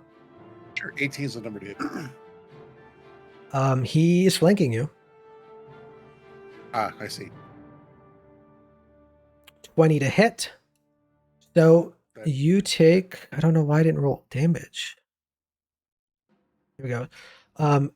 2 half to 1 slashing damage, 8 radiant damage. He will be divine smiting you, but before that happens, you need to make a strength saving throw or be restrained by vines from his ensnaring strike. You are Roll restrained. 3. Awesome sauce. Love that. We'll do that. Or that works too. Sorry. Nope, Sorry. that's No, I'll remove it. I'll remove it.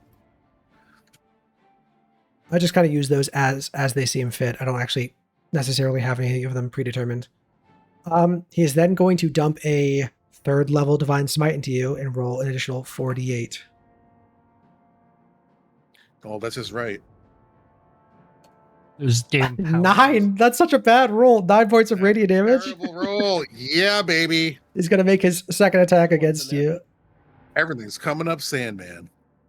22 to hit. You're already that does hit. You guys seem very strong. He's gonna do another 3rd level divine smite. You just killed like 10 people in front of him in an instant. He's gonna use another 3rd level divine smite. You can do smites multiple times in a turn. You can, yes. Okay, great. And if you miss, it honestly- doesn't. Oh wait, there we go. So that's a total of 17 more radiant damage on top of. Okay, so sorry, that whole attack. 7 half to 3 slashing plus I got it. 23 radiant damage. Let me just add the radiant damage. I take all of that.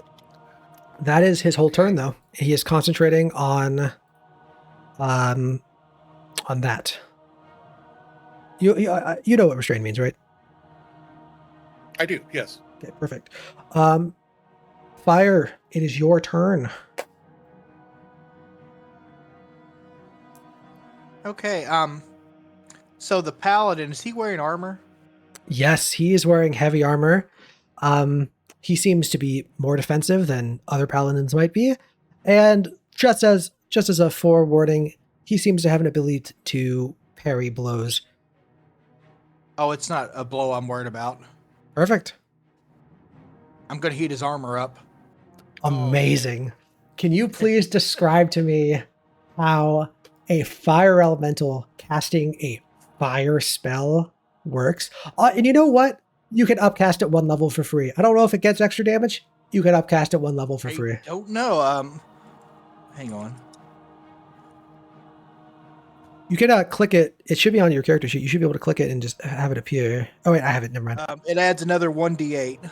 So he needs to make the save now, or Okay, so it'd be, yeah, he needs to make the save now. It'd be so you cast the spell as an action, then you need to use your bonus action to do it, and he needs to make a It is a con save. on save. Okay. Oh. That should not have been advantage. I apologize, but he Doesn't matter, fails. Both of them fail. He fails. He takes roll so 20 fire damage. He needs to make a Constitution saving throw for purposes of concentration. He succeeds on that, and I think he just takes the damage. I don't think he can do anything. I don't think he has absorb elements. Yeah.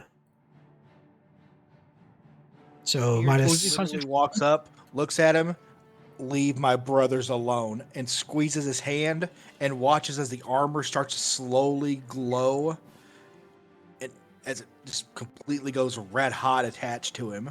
Amazing. Absolutely amazing. Furthermore, he's concentrating on an ensnaring strike, so it's keeping vines entangling. Yeah. Okay. I But got that. I Good forgot for what it was. everyone. While this armor is burning him, and he cannot remove his armor, of course, he has disadvantage on attack rolls. So that kind of negates any flanking or anything like that. So perfect. Top of the round, back to the air elemental. I need you to make 2 con saves for both moonbeams.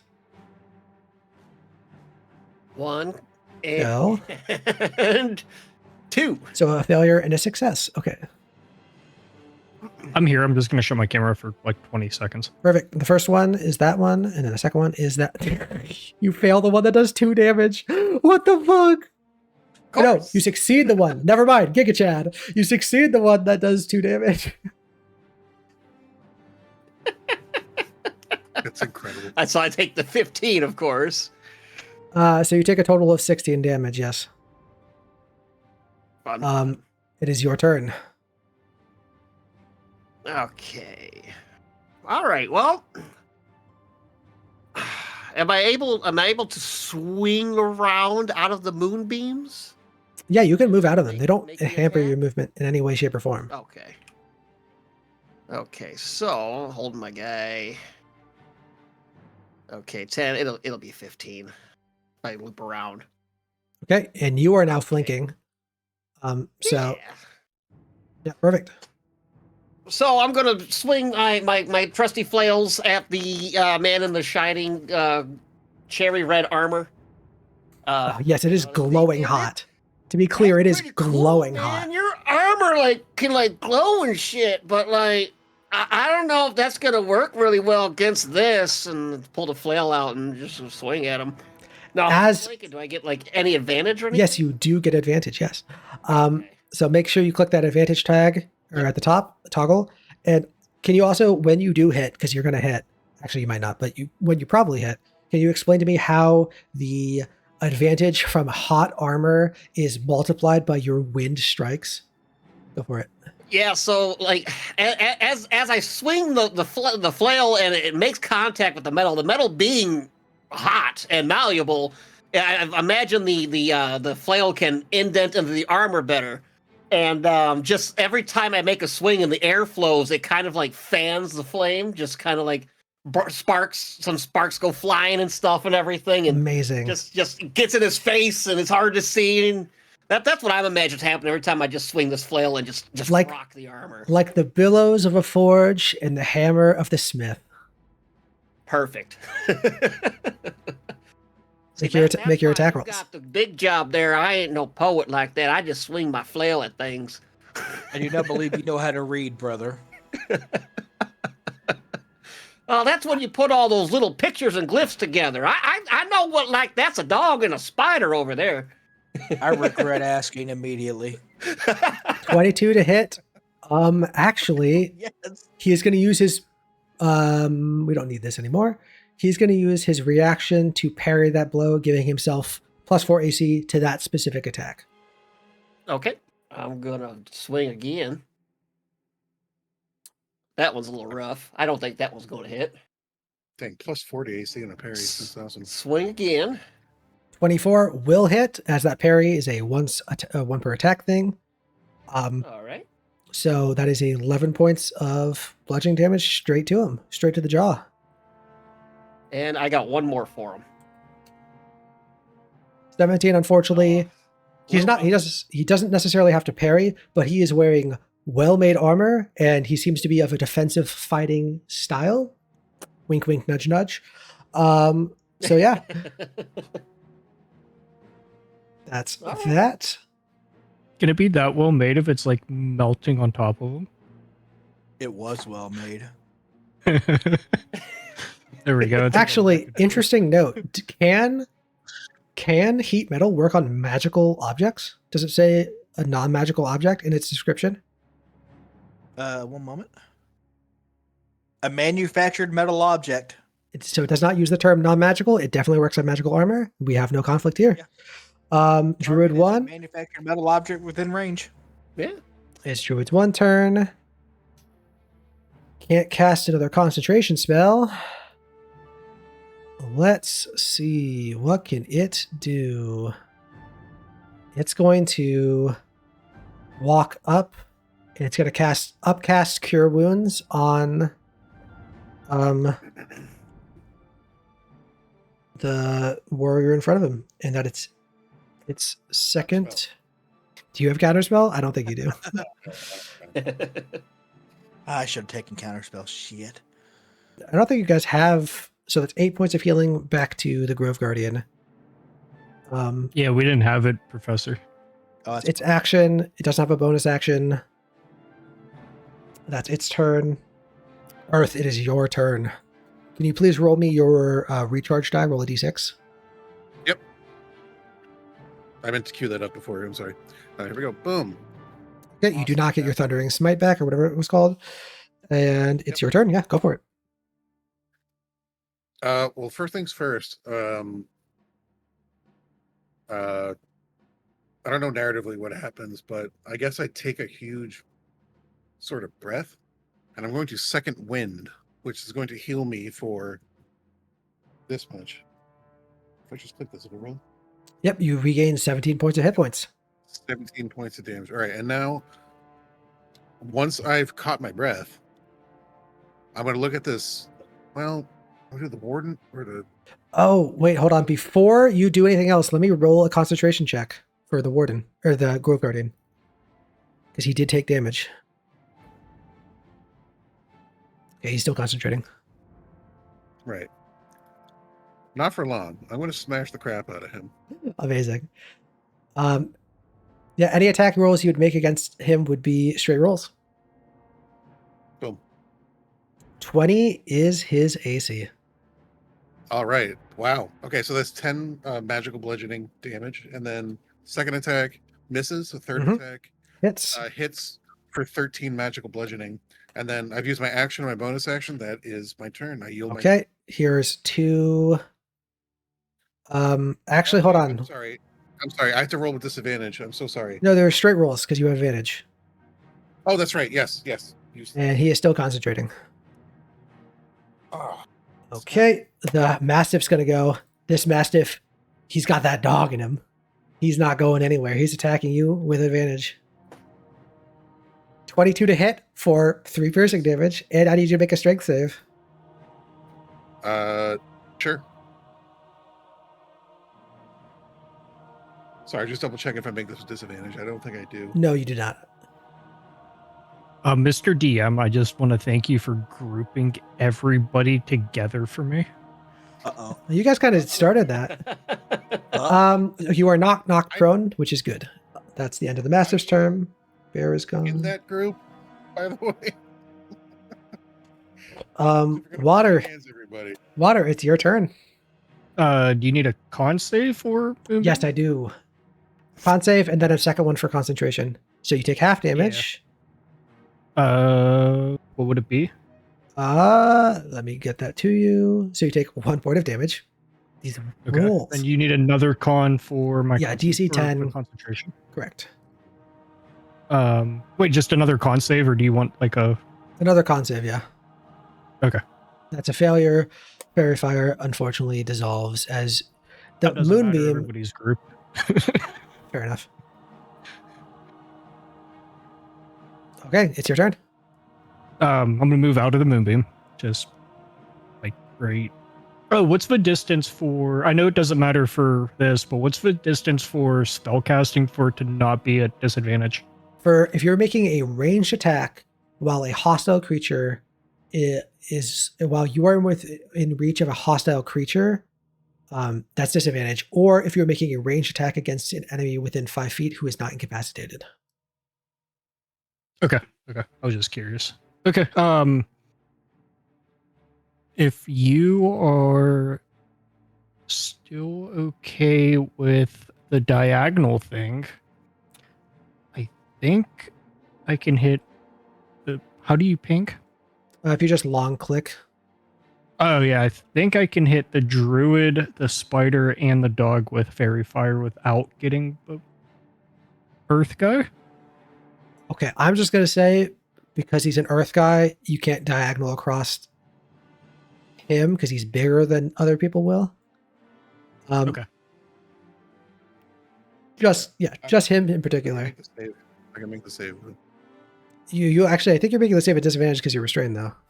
Yes, 100%. But I think I can still make it. Fair enough. Yeah, if you want You to. think you can still make it? I believe in myself. He's your brother. Okay. He's trusting you innately. Okay. We're So still doing it then. these 4 people need to make dex saves. Wait, what was it? Was a 10-foot cube? I might be able It's to. a make 20-foot this even cube. better. 20-foot shit. cube. Okay. So 10 by 10, 20 by 20 by 20. 10-foot radius. Okay. All these people are making their saves with a. Oh, I can get all 4 of them or 5. I can get. Yeah, if you're gonna hit him, you can get all 5 of them. Yeah, I'll do that. I'll get the big guy, the spider. Everything. All of them are getting a bonus to their save, equivalent to. Let me give you a look. Equivalent to +4. So, oh, this is actually wrong. There should be a +1 to this roll. So that's a 12 for the Grove Guardian. The Mastiff gets a +4 to this roll. That's a 24. That succeeds. The Druid gets a +4 to this. 10. That's a failure. And the Giant Spider is a 18. I think that's a success. My spell save would be 8 plus 5, 13. It- Yeah, my 17. It should say in your spellcasting feature. Oh. Nevertheless, both of these humanoids are in fact covered in fairy fire. Oh, that's including me, by the way. I fail.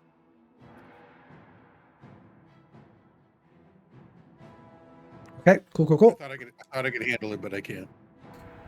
Very brave of you. Thank you. Is that your turn? Yeah, I don't think I can do anything else. Oh, let me mark off another spell slot. Okay, I'm good. Pretty sure I can't do anything else. Yeah, I think you're good. Yeah. The giant spider does get his web back, but I don't think it cares about restraining someone when there's a restrained person directly in front of him. It doesn't necessarily know that you're immune to poison. It's going to attack you with advantage. 21 to hit for 5 piercing damage. You got it. That's the giant spider's turn. Druid 4 is going to go. Oh, this is a real tough spot. You can't use any of the AoE spells. Actually, it can. It's going to use its action. It's going to move. Actually, it's this one. It's going to move in the circle right there. That's its action. That's Druid 4. Grove Guardian's going to go.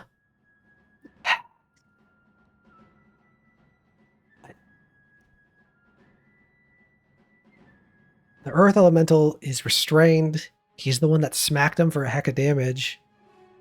Yeah, he's going to keep laying into the Earth Elemental. That just makes sense. Why spread the damage out? Can I make a deception check to say the beach is that way? I'm kidding. Okay, it's going to make Anyway, attacks with advantage. Here's the first one. Natural 20. Luckily for you, his does not have any other 3rd level spell slots to use Divine Smite. Damn. Thank you so much. However, that is still going to be a crit with a paladin who is going to be using a 2nd level slot for Divine Smite. That's less good news. Wait, side question. He missed a divine smite, right? A 3rd level? Didn't he miss? No. You can't. Oh, Divine Smite is when okay, you hit. okay. You can't miss with it. So that is a total of.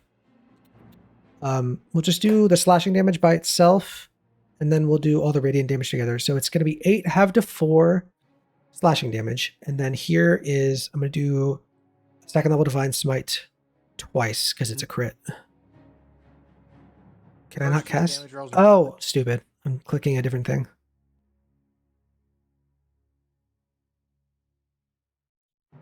So 8 halved to 4, and then a total of 24 plus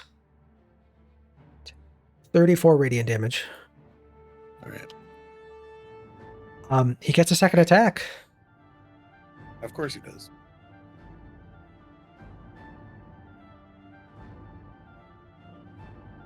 25 does hit. It's just going to be 10 halved to 5. And then you are looking pretty hurt. You murdered children in front of him. He's the guardian of this way. He's going to use another second level Divine Smite. That's fair. I would do the same. And as a matter of fact, I will. Watch me. That is a 14 more radiant damage. So 10 half to 5, and then 19 radiant damage. 10 after 5, 19 radiant. Great. Awesome. Amazing. Okay. That is his turn. Fire, it is your turn. I need you to make a Constitution saving throw. Okay. Oh, throw a timer on me before we both forget. I concentrated on very far. The new, yeah. 3, that is a failure against Moonbeam as you are burned with radiant energy. It'll be easier to just do this. 7 damage. And it's your turn. Okay. One moment here. I'm going to move over here and then over here. And I'm going to use my just regular attack. So I get 3 attacks against this druid. Okay, if you want to, you definitely have enough movement because you're actually quicker than I think everyone else, especially. If you want to move diagonally, you can flank the druid. Actually, it doesn't matter because it's fairy fired. So up to you. We'll sit right here. Let's see. So Pierre walks up and just with one hand makes it like the flames start to brighten and condense. Have you ever seen a plasma cutter? That's essentially what he's making his hand into. Amazing. I love that. Oh, that's so first dope. attack is, All of that advantage, by the way. So if you want to roll twice, see what you get. Okay, so we'll take. Of course. Okay, so and I'm going to use the fiery strikes. okay, so just in the future, make sure you use that before you start the attack rolls because it's part of the multi attack. So totally fair. First one is 15 to hit with 8 plus 2d6. So roll me 2d6. All right. Of course, I roll the same freaking attack roll twice. Doubles it. Okay, they're going to use their reaction to gain to cast absorb elements and gain resistance to fire damage. So that 8 becomes 4 for a total of 12 damage. They are looking supremely hurt. Don't worry. And you got. Here comes another one. They are. Not gonna roll. They are deceased. This original moonbeam disappears. They fall to the ground, cleaved in two, cooked from the inside out, from burning scimitars. It is still your turn. Use my last bit of movement to target the paladin with the last of the 3 multi And strikes. make sure you toggle the advantage because they are fairy fired. Okay. You guys are welcome for the fairy fire. Appreciate it. Perfect. And then roll the 2d6 fire damage. So a total of. I'll take that. Oh, actually, unfortunately, he had his turn. He's going to use his parry reaction to, as you're about to strike him, your blade collides with the pauldron, is digging towards the crest in the armor, and he, with the hilt of the greatsword, pushes it off before it actually makes way to his skin. All right. Well, with my bonus action, he'll look at him. Nice try. You still bleed. And makes it like come here motion with his hand and triggers the damage on heat metal again. Amazing. Roll damage for that, and then because I forgot to tell you, can you make a con save after this for concentration? Certainly. Let me do 3d8. 3d7. Okay, so he takes another 14 points of damage. Minus 14. You said con save, correct? Yeah, concentrating on heat metal. I believe it's a concentration spell.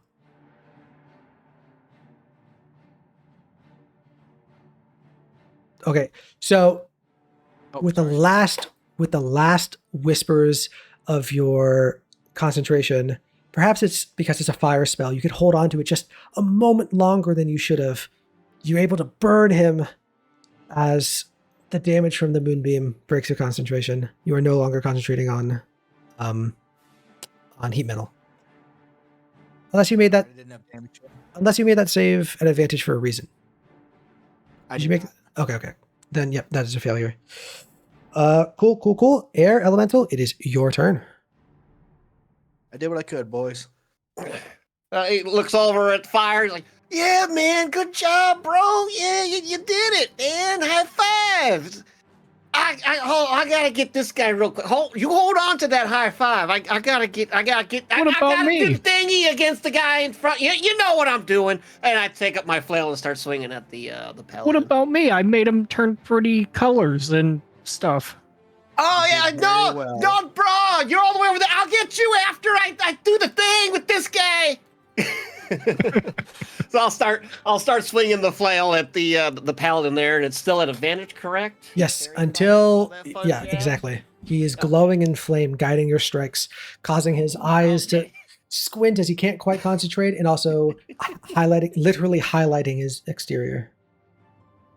Hey, he's glowing. Well, he don't have the cherry red armor no more, but he's still glowing, man. This guy's got some crazy tricks. I better take him out fast. 14 to hit That ain't does gonna- not hit. That ain't gonna do it. Do another one. 25 does hit for 5 points of bludgeoning damage. All right, that's something. That's something. Well, okay, we're gonna go again. Okay, we're gonna go again. Unfortunately, Okay, you know what? This whole thing with the flail and the swing, it's on a chain, guys. It's not like going straight. It's kind of moving all over. Oh, don't worry, I'll go and get it though. I'll get it. All right, that's gonna be the end of my turn. amazing. Absolute cinema. Okay. Kyle, he was very fired. It's on a chain. He rolled decently well. Over the place. It's not like it's not a sword. If I had fist hammers, maybe I could do something better, but I can't. I ain't good at fisting. I ain't good at flinging God, the chain Kyle. on the flail. I don't know what to do. Phrasing, buddy.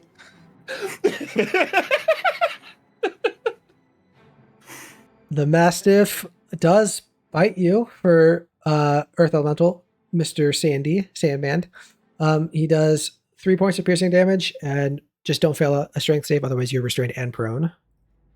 People Yeah, thought yeah. I'm dumb, and here's a dog biting dirt and rocks. Water Elemental, it's your turn. Perfect, you're good. It's your turn, You con get save, it again. and then another one after that. Okay.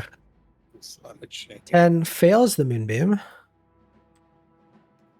Okay. So 16. Ooh, that's a good one. Ooh, And then DC 10, I'll add that in 1 second.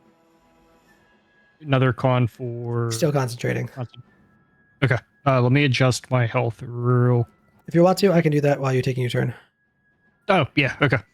Gonna move outside of the moonbeam to start off with.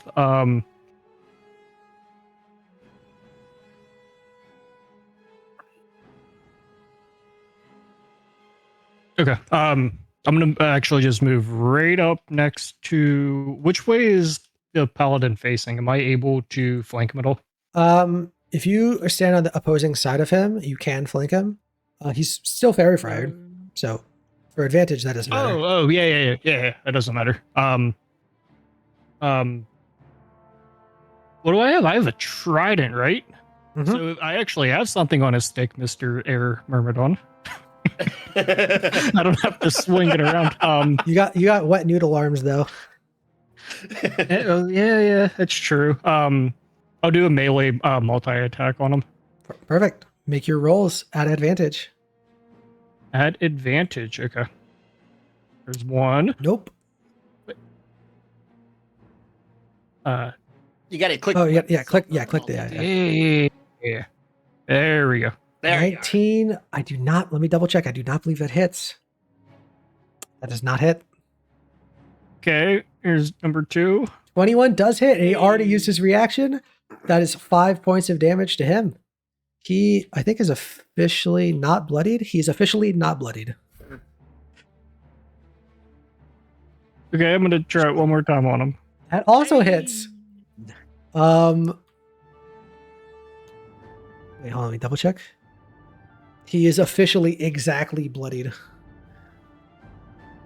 Oh, hell yeah. That's your action. So Yeah. I'm going. Spider didn't take damage, right? Yet. no, the spider has not been hit. Oh, okay. Can I use my spiritual weapon now? You could use spiritual weapon. Hell yeah. Yeah. I'll throw him right. You have three. There. Do you have three third level or 3 second level spell slots? I actually don't know. Do. I'm down to 2 right now. So using this will take me down to 1. Okay, cool. Fire Fire is the first level spell. It is. Yeah. Okay, cool. You can summon it and I attack think with it. You said that. I did not update that. You Okay, can make an attack with it at the same time you summon it. So go for it. Okay. Dog's hurt, right? We'll go with The dog. The dog has also not been hit. That dog. He's got that dog in him. How do I attack with the spiritual weapon? It'll do the same other spells. Yeah. Well, there we go. Yeah. I wouldn't Wait. just use the spell itself. Oh, okay. Or I With can, that fucking dog. or if you want to Yeah, just can only cast it use, at level 2, I guess. yeah, or if you want to just use produce flame because the attack roll and then it's just a D8 plus anything you want. It's a D20 plus your spell. Okay, that's not gonna matter. Yeah. Amazing. What if I'm behind him, right? So, ain't I flanking him? You're not flanking the spider, unfortunately. No, the dog. Oh, you're also not flanking the dog. Oh, okay. Actually, as you're currently standing, you're not flanking anyone. Even with my little watery, floaty spear. It's not actually a creature. It's just a magical effect akin to a moonbeam. Ah, okay. That is your turn, giant spider. Oh, when would? Because I hit the paladin twice. Does he have to do his con saves now for his concentration on? Oh yes, he does. He does. Let me do that. Thank you for calling me. Yep, I'm doing a lot of things, so I really appreciate that. Problem. Okay. I don't know why the saving throws I have on here are incorrect. This is going to be a +4 to whatever he rolls here. The first one, and then we'll just use the advantage as the second roll because he should not have advantage. So he succeeds on both of those. So it's going to be a 19 and a 23 for his saves. Wow. Dude, that protective aura, that goes burr. He's a high level paladin.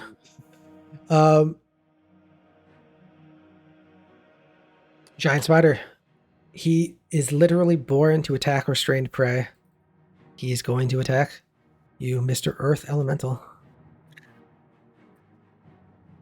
24 to hit for 9 half to 4 piercing damage. That is the spider's turn. Oops. The druid and the grove guardian. The druid's going to take their action to move the moonbeam here. The grove guardian is not going to. Actually, here's what he's going to do.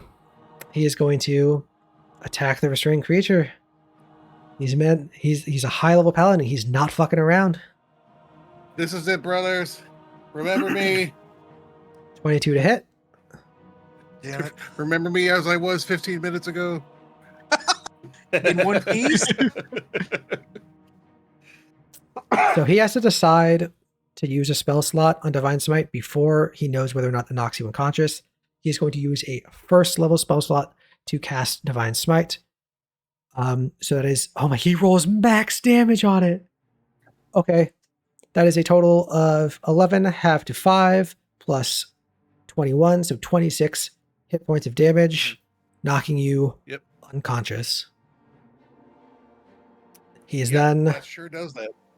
He is then going to take a bonus action and cast Misty Step and teleport over here. As I go down, can I whisper to my brothers, life isn't always a beach? Furious existential campaign, beach puns. I mean, Listen, if you didn't want controversy, shouldn't have brought the king. Fire Elemental, it is your turn. Boys, do I take down the paladin? You want me to take on the spider? I have a magical watery thing by the spider. Take out the fairy fired thing. Spider? Hi, motherfucker. Yeah, paladin. The spider will take an attack of opportunity as you're passing by. I was going to ask. It's a straight roll. Does not hit. Fantastic. I'm going to let you know I'm doing the Fire Strikes multi Oh, attack. before you do that, you need to roll to see if that recharges. So on a 6, roll a d6. On a 6, it recharges, and you gain the ability to use it again. So, unfortunately, you cannot use that. It is yet to recharge. Okay, I misunderstood. Well, I can If you wanna, yeah, or if you want to change what you're doing and use Eldritch Blast or another spell, you can also do that.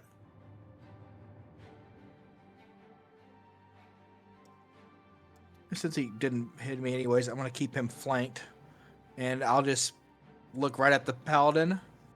Okay, here's what we're going to do. Because since you already took the attack of opportunity, if you want to step away from the spider so you don't have disadvantage and then move back, that would be the most optimal way to do it. Oh, okay. Just because you get disadvantage on attacking the paladin? because you're making a range attack while you're engaged. Oh, okay. So just step away 5 feet, throw spell, go back to spider. Yeah. Yeah. And he will. I'm gonna use. So anyways, I both of the started Eldritch blasting. True. Blast. When in doubt, whip it out. 15 does not hit. Fuck. And he'll send a second one. 16 unfortunately does 16 not hit. either. Such a visceral fuck. That was great. Okay. Top of the round, Air Elemental, your brother has crumbled. He's a sandcastle that has been crushed on the ground in front of you. I need you to make a Constitution saving throw against Moonbeam. Oh, great. That's my turn. Con. I've been great at these. Amazing. I don't know why the advantage is on. Well, you take the first roll anyway. It's fine. So 14, half to 7 damage to you. All right. Ooh, that's not the right thing. I wanted to click on that. Okay, so 7. All right. So I'm going to have to move up to Spiter. Yep. It's like 5 foot, so I'm going to go there. I actually... I would like to go, actually... I'd like to go here. So I'm within 5 foot of my brother. Perfect. And then I would like to hit Spider. I might as well hit the Spider. I'm gonna try to use my lightning strike. Okay. So we're gonna try that on. Can you click that just so we know what it does? Yeah. So you make one flail attack, so make a flail attack. And All right, on a here we hit, go. Let's see how I do it. that definitely hits. Hell yeah. So roll That'll forward, do it. /R space 4d8. And then Okay, this so thing, /R for okay. this thing needs to make a con save, be stunned, or that's enough damage to just kill him. He is worse than stunned. He is dead. Fucking A. I'm Who gonna get pays me, this bro? film thing, guys. Don't worry. I start spinning it. Lightning starts to come from it. I slam it down, and a big lightning strike hits. And I just imagine the thing rolls over and folds his legs up, and it's just gone. He's just gone. Okay, I got that one. I got that one. That's from my brother. But you over there, I still gotta get you, cause you're the one that actually hurt the brother. But he was part of it. Yeah, I'll get to all you guys. I'll get to all you guys. The dumb one did something right. They're figuring out how to swing the flail, guys. That is your action. I do not believe you have any bonus actions. Druid 1 has been dead for a while. Let me cross that out. Yeah, the only Earth- bonus action I have is second wind, and I'm not going to use it. Yeah, you should probably save that. Yeah. Mr. Earth Elemental, you are unconscious. You are not stabilized. I need you to make a death saving throw. When can I stabilize? Natural 20! Oh, There's no man. need. Don't Can you explain to me? Don't you come back? Yes, can you explain to me how this primal earth comes back to life? I'm gonna say he stopped concentrating on ensnaring strike as soon as you fell, presumably dead. There's no reason to concentrate anymore. Why would he? And it is your turn. You are prone on the ground, unless you're immune to being prone, and you have 1 hit point. What do you All right. do? This- What happens? Yes, please. This is literally the best thing my brain can think of. From out of my seaweed hair come an army of hermit crabs who reconstruct the sandcastle person back together. And as soon as he's done, as soon as they're done reconstructing me, I go, castles made of sand fall in the sea. Eventually. Amazing. You know what? Take a D20. Take an inspiration die. Take a DM inspiration. Okay. Thank you. Jeez. All right. That is actually insane. I love that. It's your turn. You have a full turn. What do you want to do? There's a dog. Oh, do I really have a full turn? Yeah.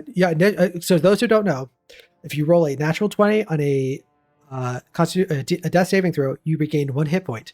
You roll Constitution saving throw or death saving throws at the start of your turn. So at the start of your turn, you heal 1 hit point. You still have your full turn. Oh, Fucking all right. A. You know, I never actually realized that was how it was written. So I'm actually going to move around to here on the dog, if that's possible. And then, You should be able to do that, but standing up from prone is half your movement. oh, good point. Yeah, you can do that. 10. You can take one of those diagonals, yeah. If you circle around the dog, that should be 15. Yeah, it's 15 or Right. 20, depending on how we're measuring. You can always take one diagonal for Oh, free. yeah. So If you're doing you the can do it. yeah. No, you can definitely do it. It's Then, fine. I'm gonna say something cool again. I'm gonna be like, should have let sleeping. Never mind. Here we go. First attack. Gonna let sleeping bears lie. Look, that one's still alive. Holy Oh my shit. god! I rolled another natural 20. That dog Damn. is really dead. The dog is Fuck, just dropped a super boulder dead. on him. God damn. Just splats. Like fucking Attack on Titan. Crush removes the hammer, viscera and mist sticking to the ground, splurting out. It's like Nurgle's ABC gum just stuck to your hand. What's an Attack on Titan? Okay. That is, I believe, your full turn. So the dog is now gone. All commoners are removed. Can you If- attack if- the dog again? Oh no, I was prone. Yeah, that's my turn. I can't reach the other guy. Okay. Bear 1 has gone to do something in the forest. Water elemental, it is your turn. At the start of your turn, con save, followed by a con save. Am I concentrating on spiritual weapon? Is that a concept? No, you're concentrating on fairy fire. Ah, okay. So that's the first one. 10 will fail the moonbeam. So Okay. roll another one real quick. DC 10, so that actually fails. So you take 10 radiant damage, and that unfortunately is enough to break fairy fire. Ah, damn. Okay. Let me update that. I'm gonna move out of the moonbeam, obviously. Of course. Just right outside, nothing crazy. Wait, did other druid take its turn? Orange? Orange goes last. It goes after you. Oh, okay. Their numbers are their order of initiative. Okay. I'm gonna smack the paladin in the face with a guiding bolt. I mean, I learned my lesson from the first one, so I know that I know how to cast it now, guys. I'm even gonna upcast it to level 2. Dragon, Okay. why would you say that out? Using your last second level spell slot, I believe. Yep. For this natural 20. 15 does not hit. He doesn't need to parry. He takes a dodging motion and it hits the armor and just glances off. It's so polished. I mean, this is a paladin after all. It's so polished that the radiant light just reflects off of it. Damn. Didn't help it got heat treated. True. Didn't consider that eventuality. The spider is dead. I assume that's your turn, right? You can't cast. You can move. Actually, you can use spiritual weapon. You can use it as a bonus action. Yeah, I can. Yeah, he sure can. 20 feet. It's 20 feet. Okay. So you can definitely close the distance on, I think, either of them. Yeah. Okay, I can go right here. Yeah, I'll hit him in the face. Go for it. Here's the natural 20. No, unfortunately, that is not enough either. He just deflects it away. He's not using his parry, but that's how he makes it not hit. It is Druid 4's turn. They are going to... Their only hope of surviving this fight is keeping this man alive. They're going to cast Cure Wounds on the Paladin at 2nd level for him to regain 13 hit points. That is per turn. He is no longer bloodied. It is his turn.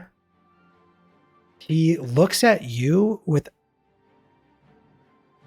he looks at you, Sandman, if you want me to call you that, with awe. He kind of doesn't believe it. Then he looks over at the child. He looks over at the flaming elemental getting closer to the burnt child. He knows what he needs to do. He moves over here and is going to lay into Pyre, interposing himself between the child and this is you. where I'd like to take my reaction.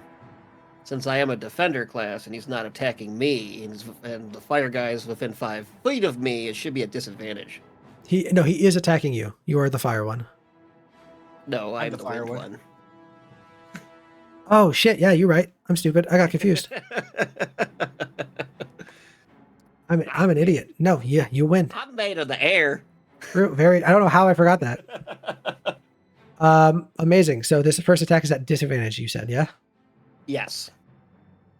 The first one, 14 does not hit. It's not all attacks, right? It's just.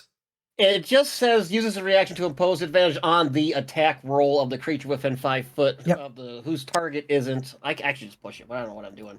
I can just do that. Yep. It's just the first roll. It's so much easier. It's very similar to his parry, except it's on an ally. So this next one is a straight roll. It's a reaction, so I figured it's only a 1. 11 doesn't work. Both attacks miss. Can you explain to me, is it your air nature? Is it the chain of the flail? How are you interposing yourself to make the first attack disadvantage? I want to say, like, he, as he runs over to attack my fire bro, I was like, hey, what about, I'm not going to stop you, and I just kind of blowed, and it gets, like, in his face, and like, Perfect. Makes a miss. Amazing. He recoils from that and makes a second attack, not paying attention as much either, and his blow goes wide, glancing off one of the dueling scimitars. And it is now Fire's turn. Fire, it is your turn. Can I roll to recharge my fiery strikes again? Of course, that is always your right. I'm not gonna put the full text and just roll the 1d6. Nope. Oh, actually, should I roll to recharge the thing on my death save or no? Oh, yes, of course. Okay, I'm gonna do that now. Please carry on. So on our turn, we can re-roll just a 6-sider to see if we get our little power back. If you use the feature that has recharge, whenever it's your turn and it's not charged, you can roll the d6, and if you get the result of the recharge, you get it back. Right. Okay, Yeah, I'm sorry. perfect. I understand that didn't- concept. Okay. Right. I didn't know that because I was incapacitated, if that still applied. Yeah, sorry. I should have made that clear, yeah. So I do not believe you get it back, Pyre, and also I do not believe Stam. Do you get it back on a 4? Okay, cool. No. Amazing. All of us did recharge 6. Perfect. Recharge 6 for all of us, I think. Yeah, I think I got a 6 also. Professor, what is Pyre doing? He's gonna give him 3 shots of the plasma cutter. 23. He's going to use his reaction just like your friend just did. He's going to push that hit into a miss. 2 more attacks. You call it a plasma cutter, and all I can think of is Fire Force with that King Arthur knight guy that has the plasma cutter sword. Oh, you know what I will say? Because you are essentially an 8th level person, if you want to move to flank, you can move to flank. That child is prone, essentially incapacitated. I will say, here's the question. Do you deal damage for touching creatures, or do creatures take damage for touching you? It doesn't say that I do damage. Hold on, let me just double check. Because if that's a thing, then this is a moral quandary for you. Okay, that is not a case. Okay, perfect. So your fire, because it's not true elemental fire, it's elemental fire contained by your armor, you can essentially walk over this creature without burning her. As a free action, can I pick the child up and throw it away from us? Like just get him away from the fight? You can make a strength athletics check. And if you succeed, you can do it as a free action. If you fail, it's just you fail to do it as part of your turn. Okay. How's that? Oh yeah. So what's your strength? 14. Okay, you can throw her up to 10 feet if you'd like. It's a small child. Yeah, just have to get him away from all the stuff going on. Be gone, spawn. Okay. And Can you actually just for the you get advantage for flanking, so reroll that second attack. And also, unfortunately, that's worse, so it doesn't matter. yeah, But can you also explain to me, how do you throw the child while you're dual wielding 2 scimitars and your body is literally fire? How does that look? well, he has like for me, the scimitar I think is just one, so he'll let one hand spawn back and like kind of, you know how lava when it cools down becomes that like just crust, Amazing. just cool enough to grab him by the shirt, be gone. So just like Zuko's twin blades, they are essentially one scimitar, but you can use it as 2. Amazing. Who's Perfect. Zuko? Yeah. Thanks, Dragon of the West. Make your last attack at advantage. 19. Oh, just barely isn't enough. Oh, Oh, it's 1919. Oh, unfortunate. it's twice now I've done that. Okay, top of the round, Air Elemental. It's your turn. Roll your recharge. All right. Well, considering does this count as flanked since we're on either side of him? Yeah, but before anything else, because you might want to use it, roll your recharge die. Oh, that is very, very, very, very true. Very true. Okay, you get it back. And I got it back. All right. Well, I don't feel as strong using it on this guy because my flail is very swingy on more than one occasion. His back is turned. His back is turned. Are you sure? Oh, it's up to you. His back is turned. He already used his parry. But I'm gonna miss. If you hit him and he fails to save, he's stunned, which means he loses a turn. Hey, you get That an is advantage, true. remember? That is true. And you're at Oh, advantage. you know what? There is advantage on it. You know what? Since I got the advantage, I'm gonna do it. I'll do the flail hit. One hit with the lightning strike. I'm gonna wind it up. And you know what? Before you roll, I'll let you add a D4 for the fire and air synergy. Ooh. Okay. So Jet engine, motherfucker. So am I just gonna? Do you want me to roll a D4 now and just add it, or Roll your attack, and then I'll roll a D4. And Okay, sounds good. Jet engine, motherfucker. so a 26 to hit, he takes 9 bludgeoning damage, and then I need you to roll another. Is it 48? 48. Yeah. So I'm gonna roll that. No one has ever said Another 17. He's back down to bloody, and then he needs to make what type of save? Constitution. It needs to be DC 14. Okay, he's very good. He's a paladin. He's very good at not failing saving throws. Let's see what happens. He gets a +4 to this roll. Oh, So that's a 14. What was the save? Yeah, he got it. It was a 14 save. Oh my god. Okay. Just got there. Let me make sure I'm doing that right. Hold on. I don't want to take that from you. Let me double check. Yeah, he's got +4 charisma. Yeah, he gets his con mod to all saves. Okay. Almost. Okay, that's your turn. Earth, 1 hit point. You got 2 enemies standing. What are you gonna do? Oh man. Well, I didn't get my recharge. We're gonna move up to the paladin, and I'm going to attack him 3 times with my hammer fist. Amazing. Your hammer fists do not miss unless it's that one. Okay, that one misses. Yep, that one missed. That one also missed. Oh no, I crit on 19s. It's a natural 9 though, because you've got plus 10 to that's you. right. That's not a natural 19. Sorry. That Oh my goodness. Well, that'll hit. that is a hit. It's not a crit, but it is a hit for 13 That is points of 13 bludgeoning. magical bludgeoning. Yeah, and then that's it for me. Okay. Water, it's your turn. Oh boy. Can I attack with this spiritual weapon first? Yeah, you can do it in whatever order you want. Okay. I'm gonna hit the druid. Okay, you move up the spiritual weapon, make a spell attack roll, and then I'll just do the damage. Oh, you already have it. Perfect. So 17 does hit for 6 force damage. First time they've actually been hit. They need to make a con save for concentration. Moonbeam. They Yeah, fail. yeah. They don't have any more second level spell slots, I believe. Oh no, they do. They do. They have one more. Okay. Wait, hold on. I'm seeing if I can actually.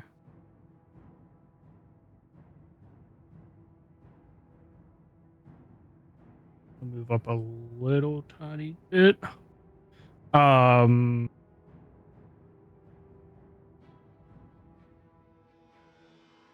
Crap, I used all of my spells. Almost. That was the first time she got hit. Yes, she's just no one's attacked her till now, at least not successfully. Okay. Let me check for range on this because I just have a somewhat of a good idea. 30 foot Okay, for good. yeah. I smack her in the face with produce flame. Of course. Make your attack roll. Hell yeah. Oof. It just goes wide. You set a bag of flour on fire and it bursts in a small explosion.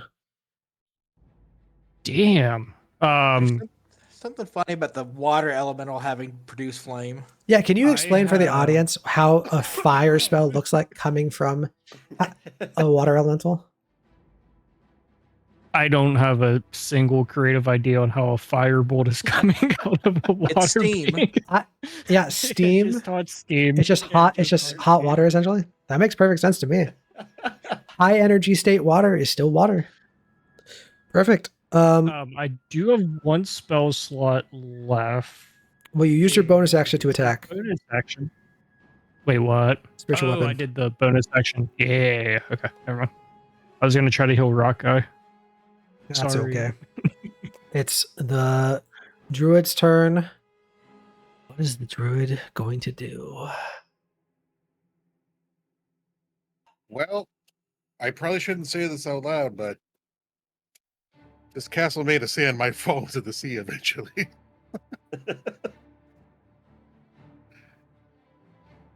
It's going to walk over and it's going to cast Thunder Wave on you. Great. Not on you, I though. only have 1 hit point, so yeah, I'm not even going to bother making the save. I'm just going to say him down. Oh, no, it's on Dragon's character. Oh, okay. So DC 12 con save, please. You 16 succeeds, so you take half of that, which is 3 thunder damage. Double check that you're not vulnerable to thunder damage. I think one of you is. I just don't know which. I am not. Okay, perfect. The Grove Guardian's going to go. He's going to. You said 3. Yeah. What'd you say? I'm good. I was talking to myself. We're the Grove Guard's going to go. He looks, he spits out some blood at you. He gives a nod of approval, and he's going to take his first attack against you, Sandman. Straight roll. Oh crap! We forgot about something, but Great. I have Warcaster. We forgot about that. Oof. I did too. It's fun. Sorry, it's way too late for that. Yeah. Yeah, you're good. He's going to then turn, and I don't know which of the two of you has dealt more damage to him. I think he's going to attack the fire one just because he's next to the child in the general vicinity. Prefer you attack me. Here's the next one. Straight roll. 20 to hit. He's going to use his second to last first level spell slot to use Divine Smite. So additional 7 points. So 4 half to 2 slashing, and then 14 radiant damage. For a total of 16 damage. That's his turn. I'm gonna take my reaction. I can cast spells on attacks too. You have Warcaster as well? Or No, but I got Hellish Rebuke. oh, amazing! He needs to make a dex save, but no matter what, he's taking fire damage. Nice one. So this plus I want 4, him to attack me. DC 15. He makes it because he gets his charisma modifier to it, so he takes half damage. Was that 7 or 6? We always round down by rules, so 6. Okay. Yeah. Better than nothing. Okay. Absolute cinema. I never lost concentration except for once, so it actually didn't matter. Fire Elemental, it is your turn. Pyre. Let's see if I can recharge. He got his reaction back because it was his turn. So close. Smacky smacky. Unfortunately, does not hit. Oh wait, I need to do it as advantage because Yes, advantage, please. 15 still does not hit. 10 does not God. hit. 18 doesn't hit either. son of a bitch. I know, right? This guy's a problem. Or he I has. don't like him very much. Don't worry, Fire He's- Bro. I'm starting to get it now. You got to swing and hit him, not just around him. I'm figuring it out now. He is, if it has not been clear, he is the highest level paladin of this order, of this circle, of this grotto, of this grove, whatever it is. He is the martial pinnacle of this society. That big boy, the playground. Let me assure you, that has been clear from the start. Amazing. Top of the round, Air Elemental. It is your turn. It's gonna be my turn to swing and miss. Let's see if I get my thing back here. Okay, let's see. Oh Yes, my you God, do. attack. Do I go for the big swing or do I go for the 4 small swings? He has not used his parry yet.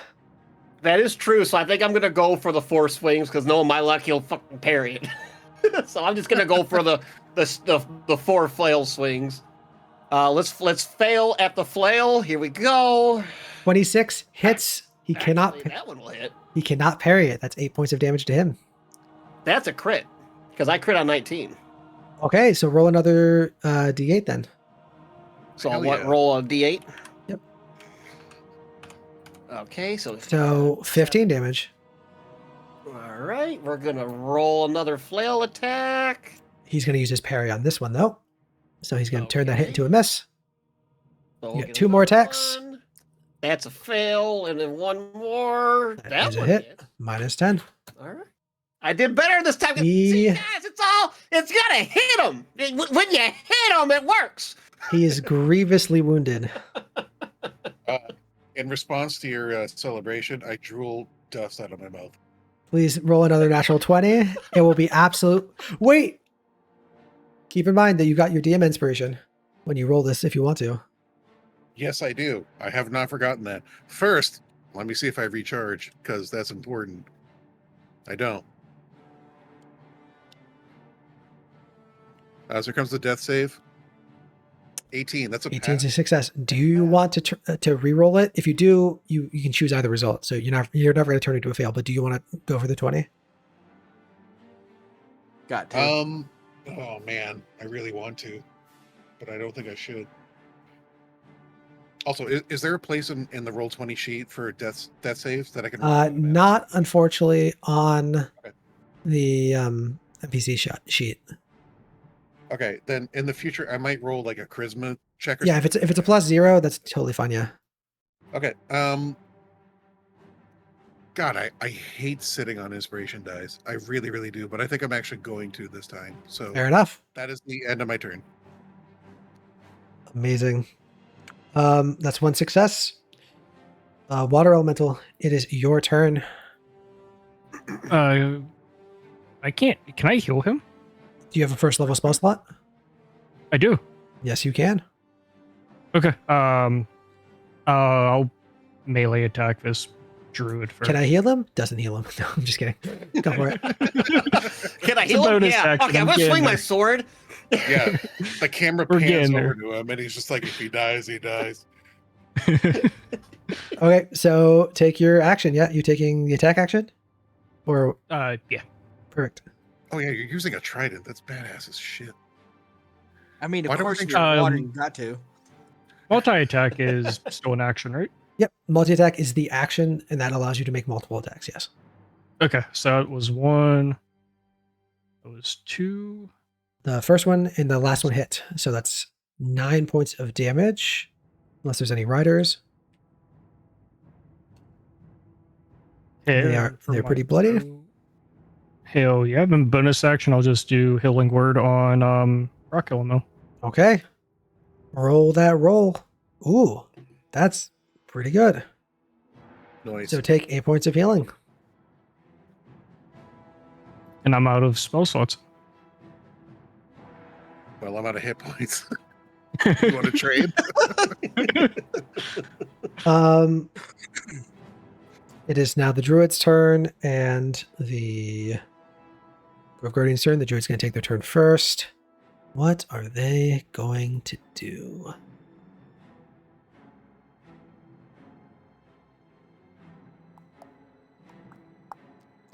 Bonus action, cast Shillelagh and just make an attack against you.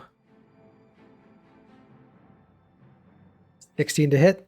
Glances off your armor. That's their turn. Grove Guardian's turn. You're still prone. Doesn't necessarily know that you're awake. He's got 2 full health enemies on either side of him. He's going to start out with an attack against the fire one. We're going to see how it goes from there. He wouldn't know I'm awake. I'm still like just a pile of sand and dust on the ground. All we are is dust in the wind. 19 to hit. Wait. God. So for my healing spell, I guess I just threw water over on top of you, and like your hermit crab slowly rebuilt, or like Amazing. I love it. I love it. I love it. I love it. Hey, well, you know, wet sand clumps together more easily, so they're Yeah, it's what I mean. I just got you wet with my water, and you're slowly being rebuilt. You just Okay. peed on me. Amazing, amazing, amazing. The paladin is going to attack. It hits with a 19, I believe. Me. No. A pyre. And he's going to use his last spell slot for his last first level divine smite. He has no more spell slots. So 8 half to 4 plus 15 radiant damage for a total of 19. He is out of spell slots. Okay, well, I can use a first level spell slot too. Are you going to do it? Yep. Okay. There it is. Didn't do much damage with that. It's a He needs to shitty make- roll. Dex save +4 to this roll. He succeeds, so he takes Yeah. 1 point of damage, One. and he's going to attack you again now. Fair enough. 22 hits for total of 6 damage. Not bad. That's that. Fire, it is your turn. He'll look at the paladin. I want you to die now. And he will cast heat metal on his armor again. To the point. Amazing. That's really to the point. You like a straight shooter, you know? He's efficient. He takes that damage. There's nothing he can do about it. And it doesn't matter if he succeeds on his save because he can't take it off. So he just takes that damage, -8. Assuming you actually are using your bonus action on the same turn, or are you going to wait for it? Oh, can I use on the same turn? So it's an action to cast it, and the damage is a bonus action. Okay, I thought it had to be the next turn. Okay. No, you can use it the turn you cast it. It just is everything you're doing. Okay, and then make sure you're keeping, you are concentrating on that spell. So there's that. Yeah. Perfect. Perfect. Thank you. I was putting that, put the glass in there. Thank you. Top of the round, Air Elemental. This guy is on his last limbs. He is beaten and bloodied, but he's standing tall. He's not going to give up easily. Oh, All right. Well, Hey, I'm gonna do what the air elemental tries to do best. Just hit him with my flail. He's still holding his sword, so I'm still just gonna keep beating him. he did use his parry, I believe, right? Did you say I do have? Oh no, my, he didn't. He did not use his parry. Sorry. I don't. I'll say I don't think he did. So I'm just gonna do the 4. I'm just gonna do a multi attack again. So That is a guaranteed hit. Nothing he can do about it. Yeah, that's a natural 20 for -17. I'm going to tell you outright. He's got 14 hit points left. He's not used a single point of lay on hands. If it gets back to his turn and he's this low, he's going to heal himself profusely. Well, then I'm gonna keep swinging. Get him. 22 will hit. Yeah. He will use his reaction to parry that, turning it Alright. into a miss. 17 does not hit. That's a no, and a 24. 24 does hit. -5. He has 9 hit points left. Oh boy. All right. Well, that should be my go, but I got movement, so I'm going to just kind of shimmy sham, just 5 feet this way. Amazing. You know why that's amazing? Because it's now the Earth Elemental's turn, and that opens up a spot for him to stand in flanking. So, Hammer Bro. I rise. You rise once again. The cycle of life and death is something you've been familiar with innately. It's part of the cycle of being an elemental. And I wait for him to look me dead in the eyes. And I say, "Welcome to Earth." Do you move to flank? I do move to flank. Yeah. Okay. I'll wait for you to do that all fucking game. I was holding on to it, but now's the time. Oh, it was flanking, perfect. the flanking position would be here or on the It other would be directly across. Yep. Yep. And then all of your attacks are at advantage now. Unfortunately, you did not get your Thundering Strike back. That's okay, because you definitely want to hit this guy. You definitely want to hit this guy. I do after that. Okay, so the 23 fit. on the first one. Oh yeah, 23. Because yeah, that is 11 points of damage. That is enough to do it. You knock him down. Fucking A. How do you want to do this? All right. So I go, "Welcome to Earth," and I punch him in the friggin' face like Will Smith does to many people, I guess. Wow, that was weird. And then he falls down in a heap, and I sit on top of his chest, and I pull out a cigar, and I go, "And that's what I call a close encounter." Amazing. Amazing. I do not believe you have the capability of attacking the druid because you used almost all your movement, and I do not know if you have any range attacks. I did have to stand up, yeah, so I'm done. How am I going to top that? Yeah, that's perfect. Going after Earth is water. You have I'm one just enemy gonna- left. I'll say, for the sake of narrative, you guys defeat this enemy. Okay. Can I rule my rules anyway? Of course, if you like to, but no matter what happens, you guys will just defeat this enemy. Perfect. Yep, they're dead. They're actually dead, unironically. Oh yeah. Okay. Bro, you're alive again, man. You're like invincible. Like you can't be killed, man. Like that's awesome, man. Instantly. Like I mean, like maybe we're invincible too, or something, man. Like this is cool. Both of my hands revert back to like something that looks like human hands, and I go like this for a high five. Ah, high five, Yeah. Just as this is happening, the bear stands up to get a more comfortable position, laying back down, completely asleep. That bear's he hibernating or something. I remember when all those words went in my mind. There was something about bears and they sleep a lot. He must be in the sleeping stage. I say we. I don't let know why the sleeping other one bears wasn't, but lie. he is. Okay. Yeah, I remember all that info about bears too. You might want to hold on tightly to your picnic basket. Oh yeah, that's right. That one Yugi guy. You gonna take your picnic basket? I remember that. Yugimoto. Yeah, like Yugimoto taking your picnic basket. Yugi, the one with the cards. That's what I heard.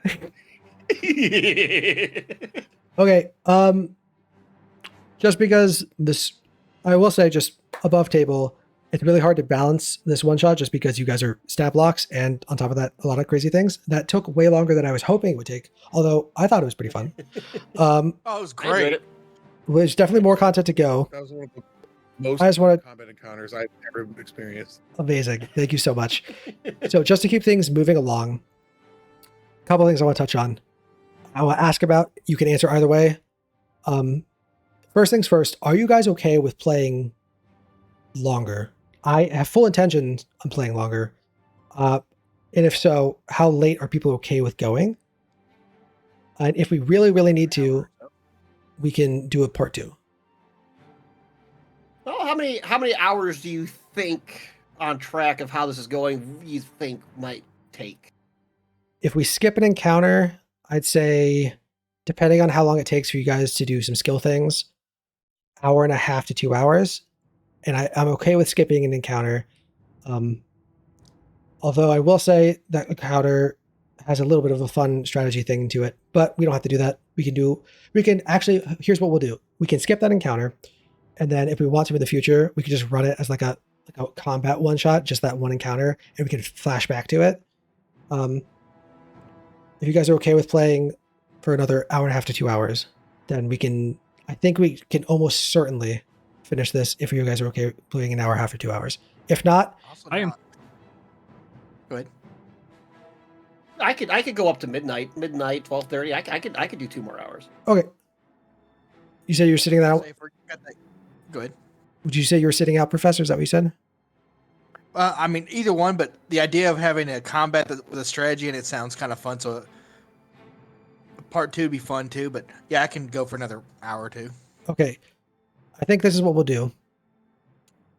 We're going to continue playing. We're going to see how it goes till we get to that encounter. And then we may or may not skip that encounter, do the next skill challenge, and then in the part 2, we can montage flashback and then do the resolution. But we'll see how this goes. Moving along for the sake of brevity and the sake of plot and narrative, just keep things rolling as fast as they can.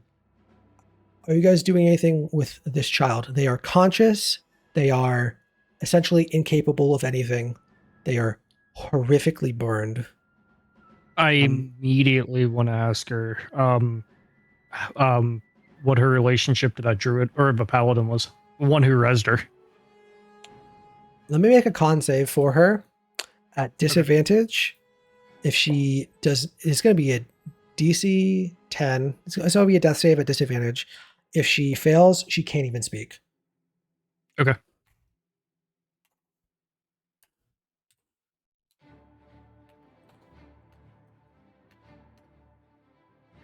So she fails. That's a 2 plus 0. She is incapable of speech. She is only kept alive by magic. She cannot do anything. She is a burn victim who's not in a hospital.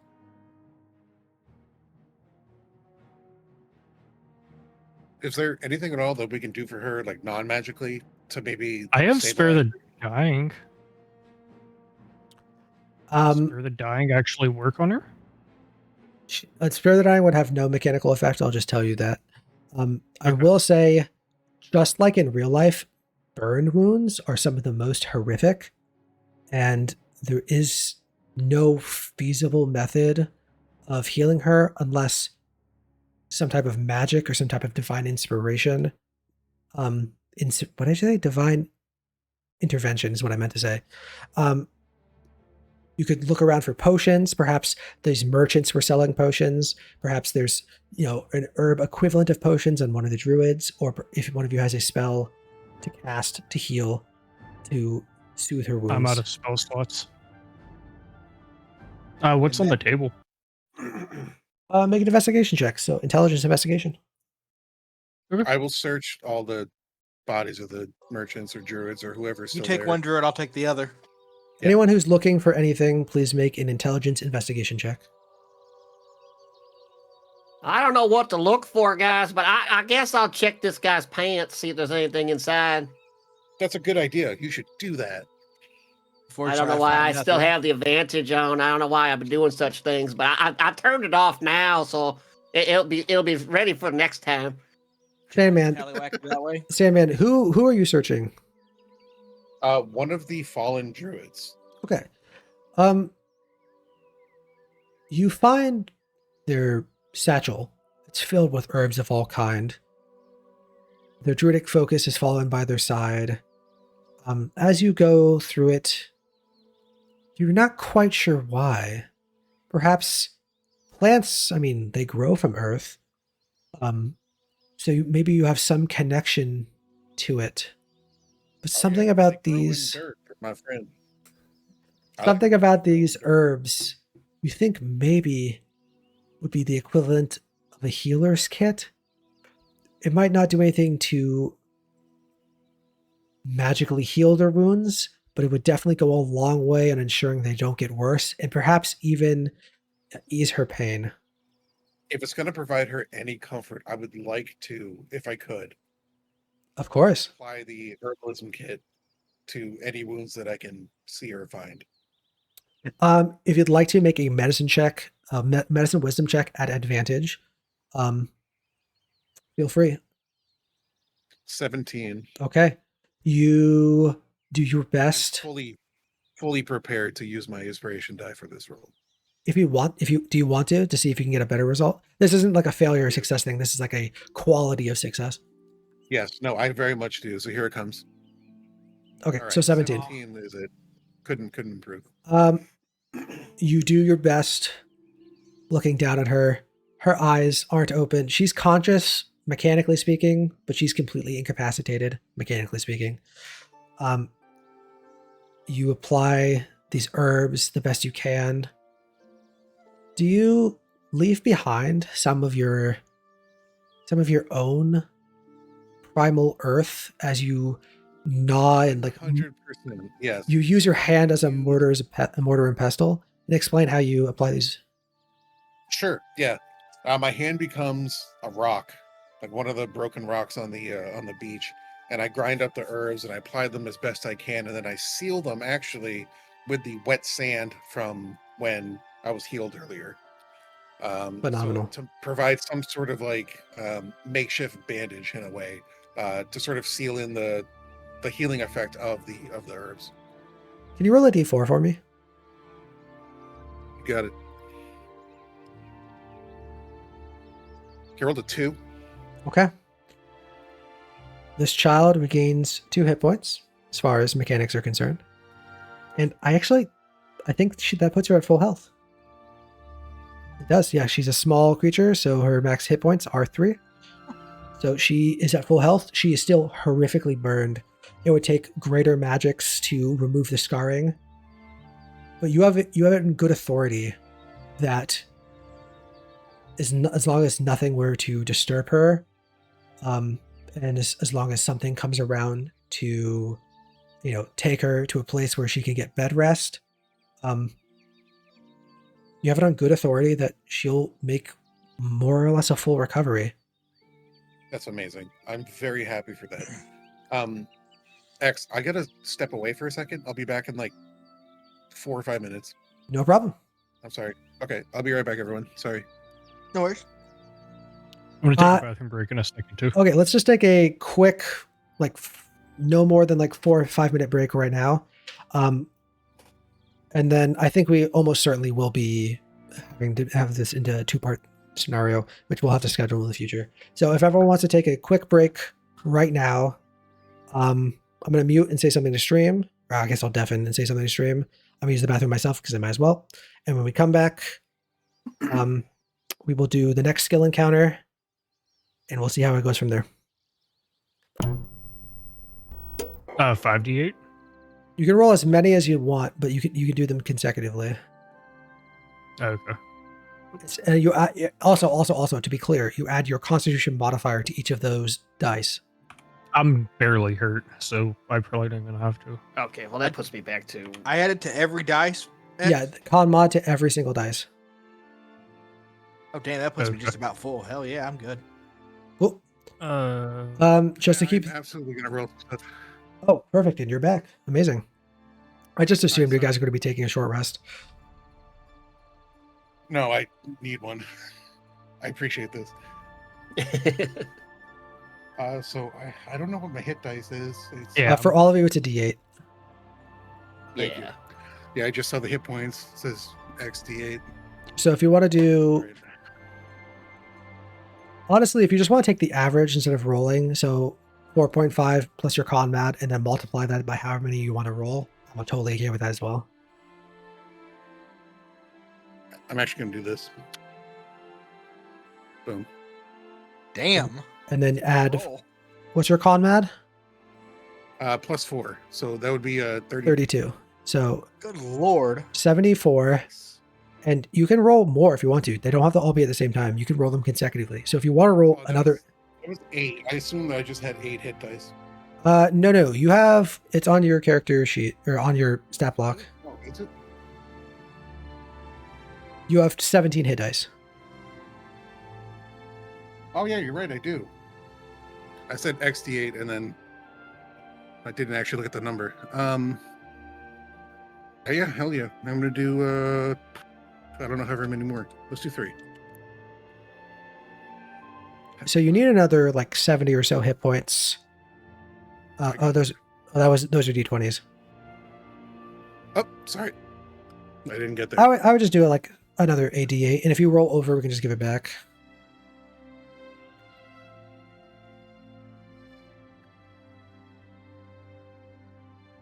Yeah, I'll do the 88. Let's just do it. Let's add another 5 to that. So it's 35 plus 32 would be 52. Okay, and that's pretty darn close. Up to you whether or not you want to spend more. I'm good. Actually, I think you only have one more left, so if you might as well just All spend right. it. I might as well just do it. Here we go. Wait, that makes sense. You were basically at 0 hit points, so it should take all of your hit die to get back. That makes perfect sense. Yeah. Yeah. Okay, you're at full hit It's like points. somebody designed it to be that way. Yeah. Okay. Looking good. Okay. So coming back to the scene, this battle raged on longer than any battle you've ever experienced before, but it's also the first time you ever saw combat. But it seemed like a gruesome fight. I mean, one of you almost died twice. There is a field of corpses around you, some slain by your own hands, some slain by your creator's hands. Do you have any reaction? And if so, how do you react to your allies taking care of your enemies? Or at least your earthly friend. How do you all react to this circumstance? Oh, well, she ain't got no weapon, so it's fine with me. Now, if they got a weapon, they pull a weapon out, I'm gonna pull mine out, and I'm gonna stop them. I mean, if you're gonna hurt Earth Bro like that, like Earth Bro went down, and I thought he was done, but he got back up again and kept going. I was like, man, Earth Bro's great. And he went down again. I'm like, no, Earth Bro, I'm gonna have to keep swinging. He got up again, and then he smashed the guy. I'm like, oh man, Earth Bro's, he might be a god. I don't know, Amazing. man. Like, I think that's why Ma was talking the way she was, because she's afraid of Earth Bro. 'Cause Earth Bro, man, he crazy. I can't believe I'm saying this out loud, but your logic has merit. Do any of you say anything to each other about what happened, or just perhaps say anything to yourself as you take in the scene around you? Firebro, why'd you fling that fireball like that? Like, they didn't even have their swords out yet. I didn't fling a fireball. I don't have that ability. Okay, the water bro, why were you throwing the fire like before? That's the fire bro's job. I needed fire. I don't know. I thought the way to do it was like the way the combat's supposed to work is if they draw their sword, we draw our sword. I don't remember them drawing swords. I know the guy had his hand on his, so that's why I was getting my flail ready to drop the spike and have the swinging and stuff.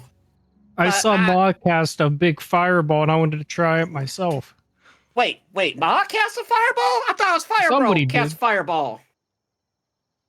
Her hand came out of the gate we came through. I believe she was giving us a little bit of assistance on the beginning of our journey.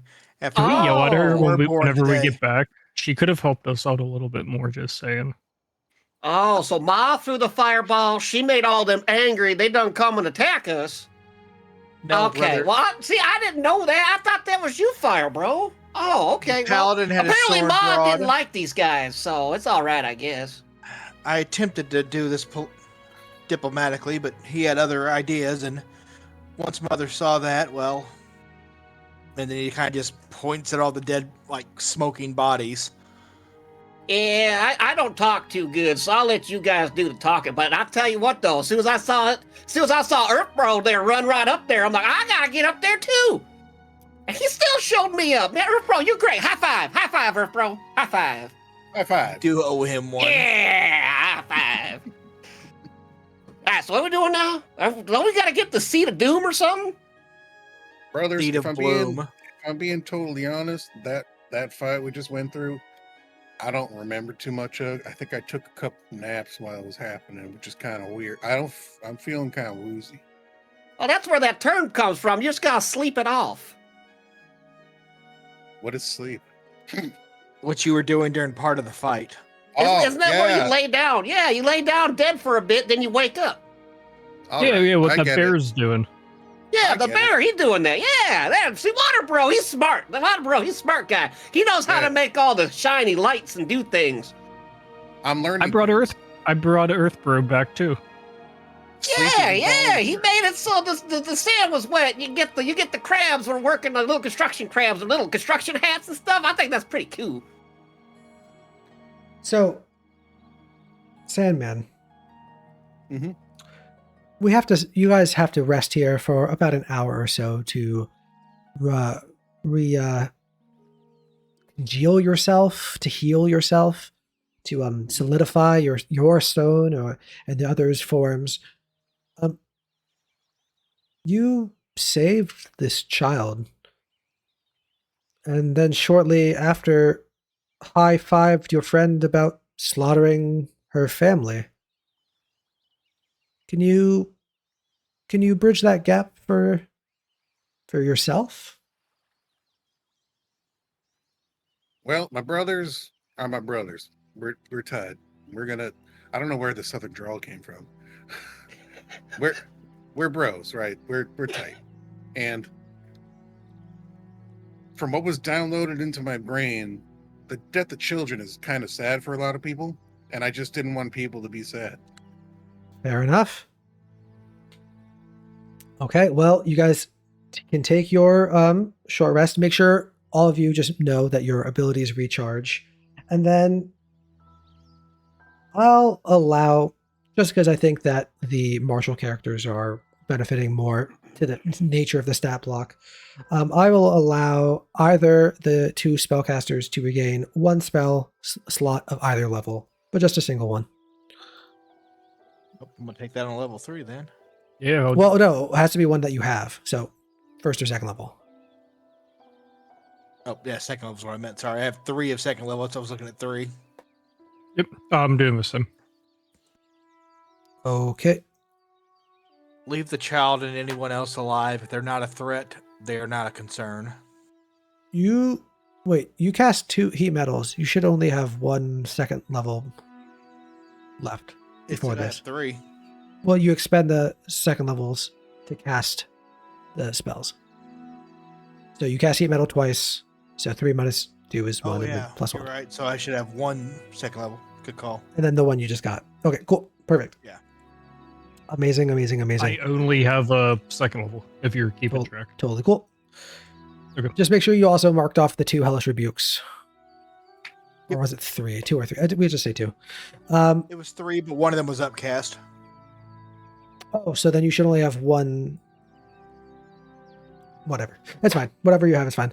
For sake of brevity, you guys start to make your way towards the forest to presumably continue this journey? Question mark? Oh I yeah, get we the gotta same. find that seed of doom, and now we gotta go into the forest, right? Bloom and yes. All right, I suppose we just keep trotting along then.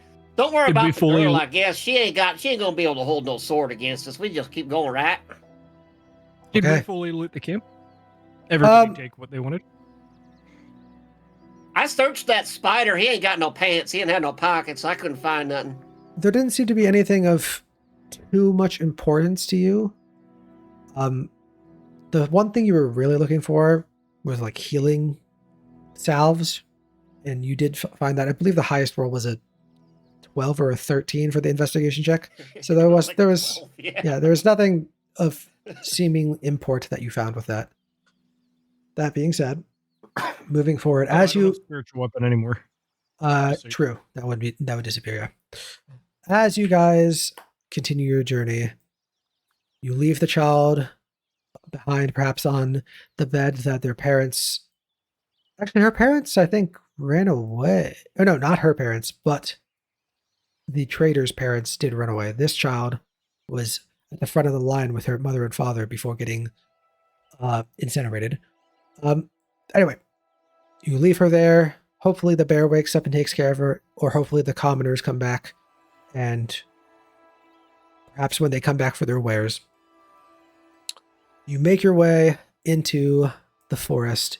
You saw it before when you were looking down, when the Grove Guardian farewelled one of the petitioners, the pupil druid that seemed to be going on a trial through the forest.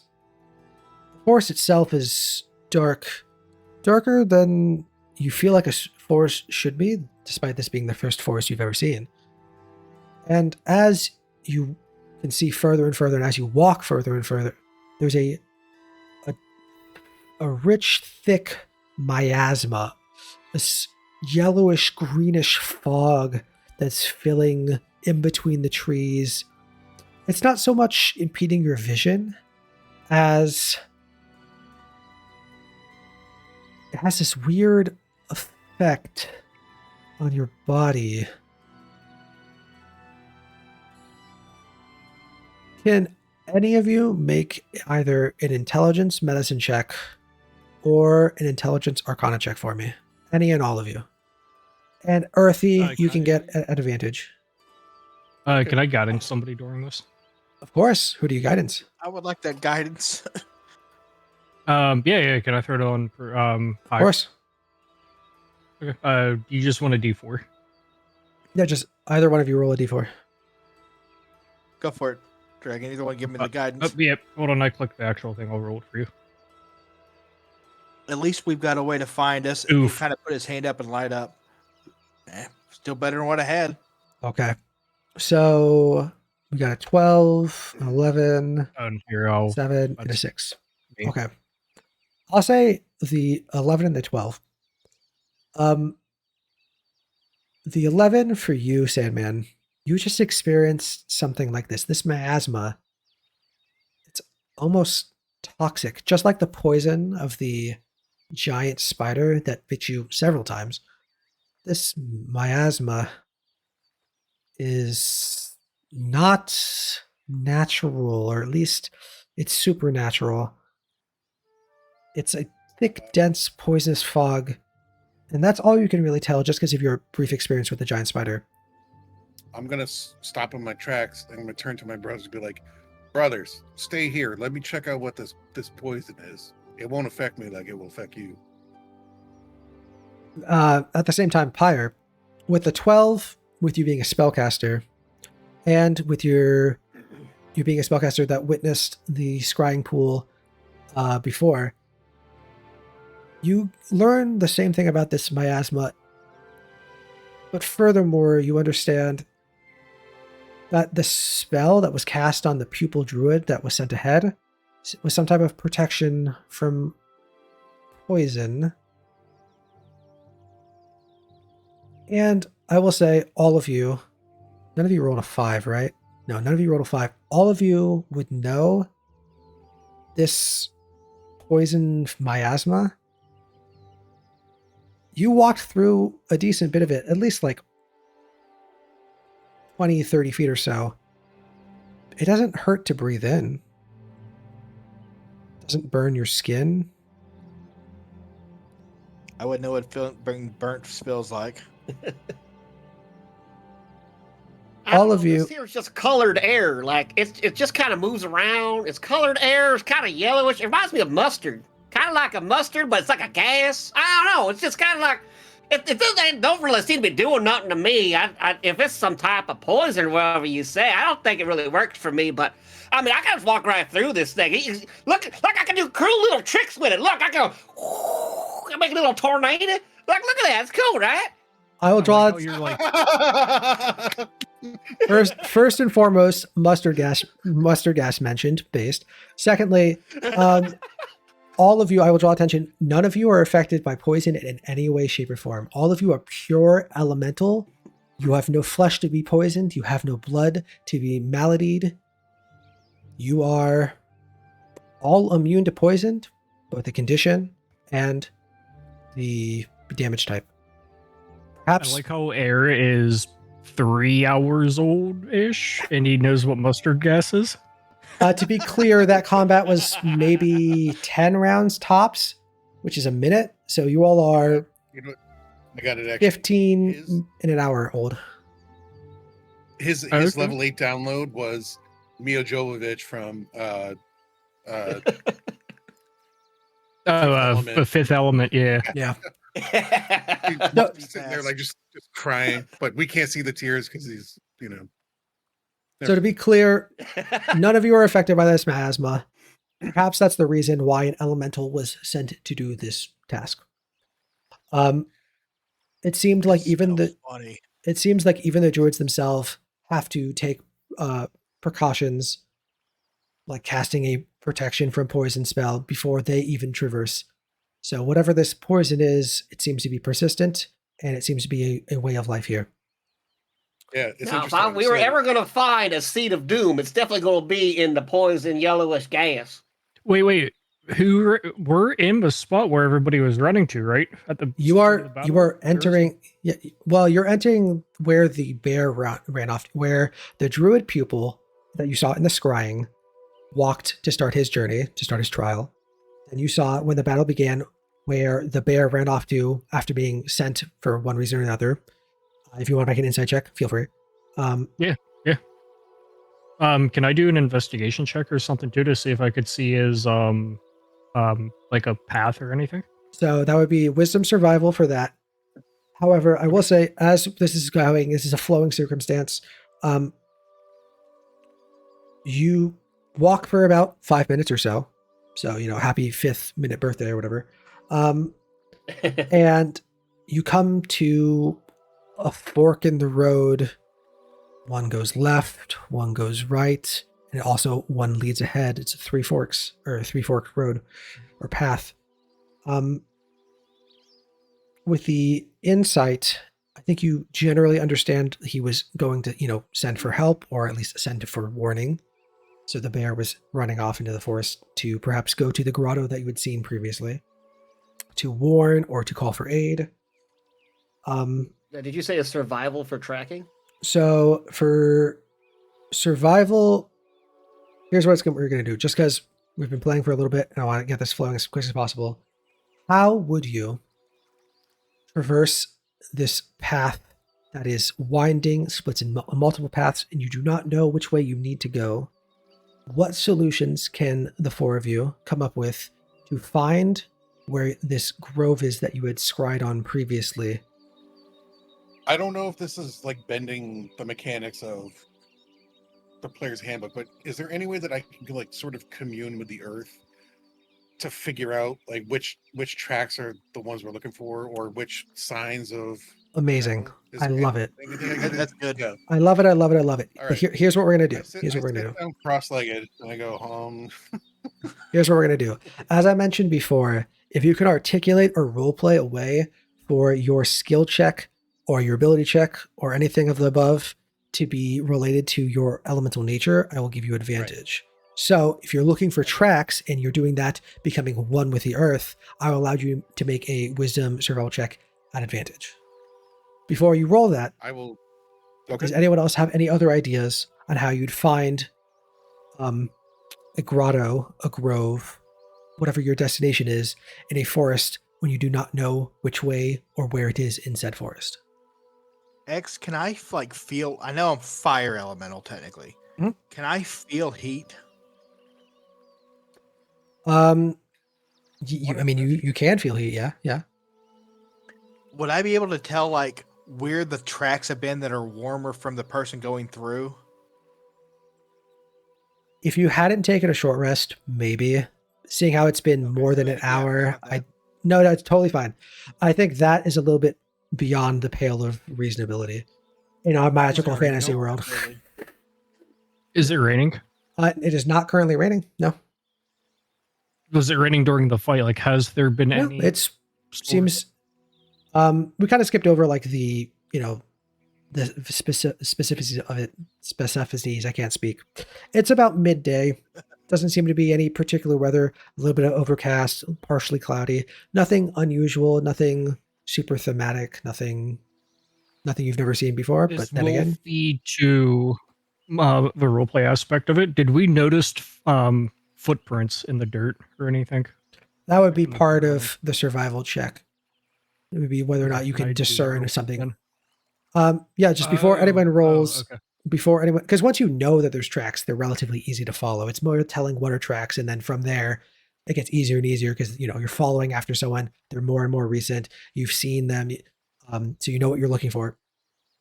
We can. All of I was these gonna are go into it viable.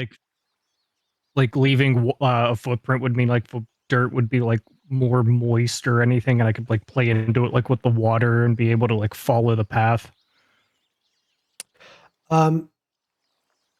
If it was raining and there was mud, that would be good. Yeah, that's why I asked about Yeah. raining. Okay. Any other ideas? Doesn't necessarily need to be tracks. There could be anything you can think of that would help you find a destination in a forest. That was a The super only thing cool I could idea, think though. of would be the fog. If it's obscuring our vision, I could possibly blow the gas away. The fog really isn't. But It's I like don't know how well it's obscuring. it's nothing anything. It's like a light morning fog, but it has a hue to it. So you can see more or less unencumbered out to, several hundred feet if it weren't for the trees that are, Yeah. 20 feet in front of you. Do we see anything big in the distance? Like anything tall? Nothing. I could float. I could fly up to the canopy and take. You a could, look. yeah, you can Is fly. there Good any idea. building or Yeah. structures? I do have fly. Any other ideas before we start to make any rolls? I like the don't have anything footprint to idea because reply. I do have survival. Okay. Yeah, I have really high stuff for that too. Okay. I think the original footprint idea was, I may be wrong, correct me if I'm wrong, but I think that was Ross's idea for the footprints originally. Yeah, I think it was too. Okay. Did you say you could roll this with advantage, or So if you want to, we can cooperate, work with me here. We can make a deal. If you want to make that survival wisdom check at advantage, you can. If someone else wants to, someone else can help with them. But I will say, Earth Elemental looking at Earth is going to be a lower DC, even with the advantage, than someone making a check otherwise with advantage. That Can I being give him said, guidance on it? of course you can give guidance. Yeah, and okay. I will absolutely take the lower DC and not the advantage. Yeah, Well, no, I- you will I still like get that idea. advantage. You will still get advantage. Oh, And here I'll roll. If everybody else likes it before we do it, I'll give Yeah, them do it, guidance. Rock Bro. Find out where that bear went, and the person, I guess. Where they gotta be somewhere. I'm gonna look for signs of picnic baskets. Okay. All right, so +3 to this. Thanks. All right, so I'm gonna roll this with advantage, right? So I believe for you, it's just a wisdom roll with advantage. Yes. Oh God. Okay. Let's roll this 14. So 14. Okay. Awesome. Advantage was clutch. I mean, The guidance. clutch. Yeah. The guidance is good. Okay. Heads or tails, Ross? Tails. Perfect. Can I get a marching order for you four? I'll be in front. Okay.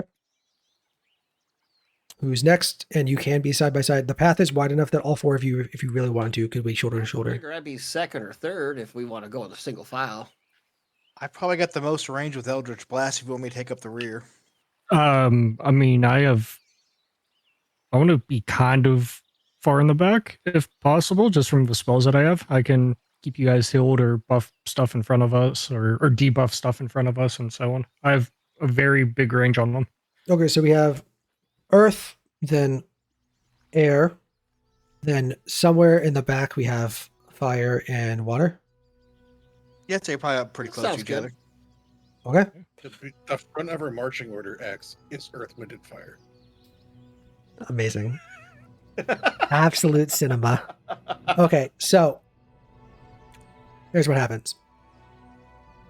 You commune with the earth. Actually, before I tell you this, how do you commune with the earth? Can you explain to me what you do and perhaps even what answers back, if anything, or what do you notice? I will tell you this, you do find some amount of tracks. Awesome. So at first, it looks like me sitting down cross-legged, meditating. But then after a very brief meditation, I start kneading the earth with my hands, like Earth Song, the Michael Jackson music video. And I'm just like, I just got my eyes closed, just kneading the earth. And eventually the earth tells me exactly where the tracks are, or roughly where the tracks are.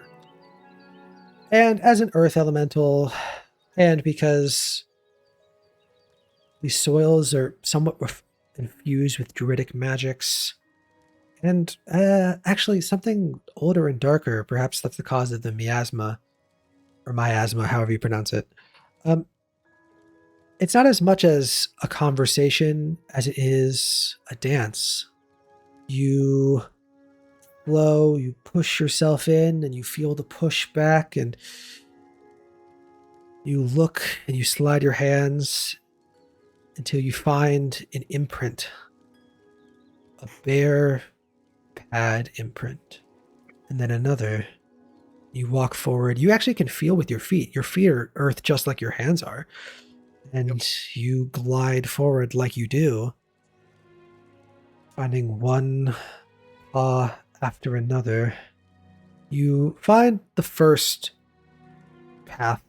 You know that you should be going to the front, the middle path rather. And you continue forward, walking.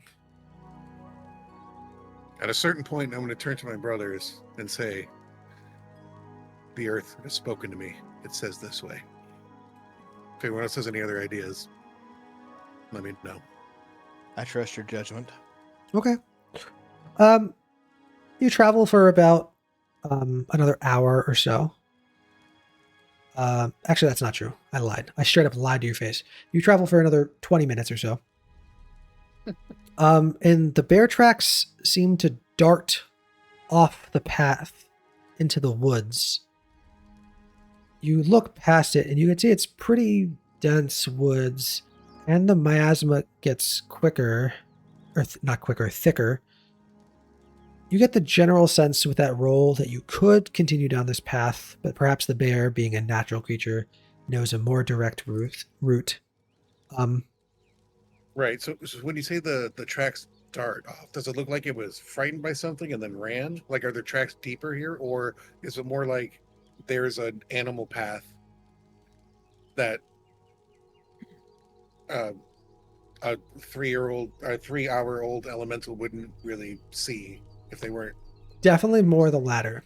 And in fact, I will even say there are, when this happens and you're looking and you're trying to make sense of where these tracks are going, I will say, because of your earth nature and because of the guidance, you do notice there are human foot tracks that continue down this path. Whatever sentient life, not that bears aren't sentient, whatever high intelligent life that travels this way took the path to travel this way. So, for narrative purposes, I'm actually not going to share that information with my brothers because 100% of bears I have seen in my life have been with humans. So that's not weird to me or distinctive. So I'm just going to say it looks like the path goes this way. All right, and you go through the woods, or you follow. You go off the beaten trail, or do you follow the path ahead of you? Well, actually, I will turn to my brothers and give them that information that I just said, and then ask them straight up, what do you think? So it's a good track to follow. So just to be clear, the tracks that are on the ground. Oh, good. Yeah, just to be clear, you were following bear tracks. There was a bear that ran off at the start of that previous combat. They seem to have been following one of the trails. After traveling for a decent bit, it took a shortcut, side path. Perhaps it's able to climb or swim that bears can do. Who knows? You don't know what bears are.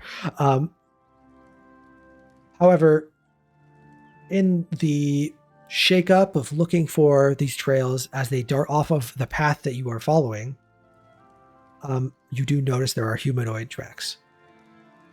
So your choice is, do you follow the bear tracks that dart into the woods? Who knows? Maybe it's not going to the grotto. Maybe it's going to get more bears. You have no idea. Or do you follow the track ahead of you where there are humanoid tracks? Maybe it's towards the grotto, or maybe it's the druid that you saw at the start of this in one shot, who maybe he's lost. Maybe he doesn't even know where he's going. Maybe that's part of the trial. Do you? Can we tell from the tracks for the bear, the speed of it? Was it like still sprinting when it like darted off? Yeah. How about this? We can do another skill check for this fork in the road, metaphorically speaking. So anyone have any ideas to get more information? The only thing I could think of would be going back to my fly idea, where I could fly above the trees and see if I can find anything in the trees, or see if I can find an opening or any type of building or anything, or something to... Okay. Yeah, that's definitely an idea. Any other ideas before we start making rolls? I would say Just to it'd be check to best to see- follow the humanoid. Go ahead. No, you first. I'm sorry. I think following the humanoid tracks would be best. The bear could be just going off to do animal things and could be less of a threat than the actual druid if it goes to get friends. Every human we've seen, except for those without any human we've seen with magic or weapons, has attacked us. I'm not too particularly keen on letting anyone else get a drop on us. Okay. Before we make any rolls, is there any other conversation though wants to be made? And then from there, we can decide what we want to make for rolls. To the Yeah, best of our knowledge right now, the bear was just a cave bear, right? Like, we don't know if it's a druid or... The dire wolf, the giant spider, and both mastiffs that died did not transform when they died. Okay. Well, the only thing I think with the bear seemed trained. Like, he told it to go, and then the bear went. The humanoid is just somebody on a track. He's just going wherever the pilgrimage tells him to go. So is it the grotto? We don't know. Yeah, well, The bear was told I'm to down to go do something, and it took off. I'm down to follow the bear due to that exact fact. Okay. Yeah, that convinced me. Okay. Perfect. Anything else before I ask for a roll? My element's kind of useless in this case. Yeah. Can I Okay. see how wet the ground is? Like, yeah, I I can't. will say, unironically, the ground off the trail is a little bit more muggy. The miasma in this forest does keep it a little bit more damp. So if you would like to make a wisdom survival check to follow, and I will say, if you're using your elemental focus and okay, I was gonna say if you're using your elemental focus to give yourself advantage, that's going to take your concentration for the purpose of concentrating on the guidance spell. So you can take advantage or guidance, but you already saw the d20, so it was whatever. My bad. Well, do you want to take advantage of the guidance? Could roll higher than actually. Yeah, you could roll higher if you take advantage, but the chances of rolling higher are slimmer. I'll do that just so I can save the guidance for somebody. Well, guidance is a cantrip. You can do it essentially all the time. Oh. So what? I could just roll a d4 on top of that. Yeah, roll a d4 and add it, or roll a d20 and take it if it's higher. Nah, I'll do the guidance. There we go. Okay, so 24. Nice. Yeah. For sake of fairness, for what I've written, however, you rolled really well on that second roll. As you're trekking through the forest, you're following the bear, and you actually roll really well. So you're able to follow it quite convincingly. The bear is hauling ass, seemingly taking a shortcut, or so it seems. You see it jump over a rock and, continue running down the forest. However, you yourself, first, two things. You yourself, if you're leading this, are at the front of the marching order, because if you're following the tracks, you got to be in the front. Full stop. However, actually, here's a second question. The melee people, are you right next to him, or are you just following behind, or what's going on in that circumstance for marching order? I feel like maybe Earth Bro would be right next to Water Bro. I could be one step behind with Fire Bro. Oh, yeah, perfect. So that's what I think how it would go. Amazing. I love to hear it. So as you're going, the bear seemingly scurried over a rock. It's like 10 feet, maybe a little bit less, like 8 feet tall. You could walk under it. Some of you might need to crouch to get under it. And there's no reason not to, as far as you know. So water, earth, and air, not fire, luckily for him, all take a stride underneath this rock, and just a couple feet above you, it's completely unnoticeable, drops down this weird ooze. None of the three of you get a saving throw because you were unaware of it. However, water, I believe you're immune to acid, so you take no damage. Earth and air, you both take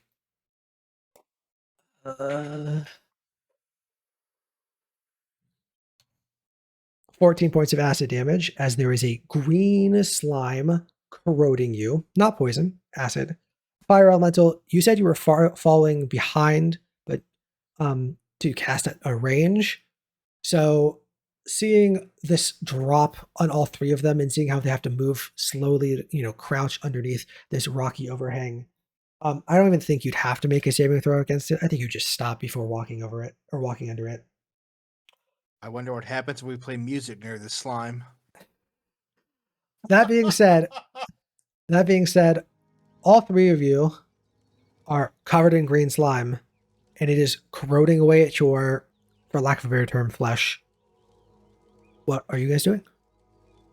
I would like to use Control Flame cantrip to make my body much hotter and just roast the stuff off of me. Okay, can you make a spellcasting ability check at advantage? Okay. What is Sandman doing? Sandman is hoping that the earth will save them, so he is stopping, dropping, rolling. Okay. Can I drink this stuff? I mean, it has no effect on me. It's not food, and you're not particularly hungry. Just starts licking his brothers. Wait. Pyre, you were in the back. You didn't have to. You weren't affected by this. I thought when I was going through, I was going to have to get it, though. No. Assuming you'd stop when you saw this happen to them, because you said you were behind them. So I need Earth and Air need to figure out a way to get the slime off of them. Earth, your stop dropping roll. Can you make either a strength or dex check at advantage. Yeah, sure. Air, what are you Give me doing? Strength. I'm gonna plug my nose and just blow really hard to kind of like just air concussion everything off of me. Okay, can you make a strength or dex check at advantage? Okay. DC 10 for this. It's just a green slime.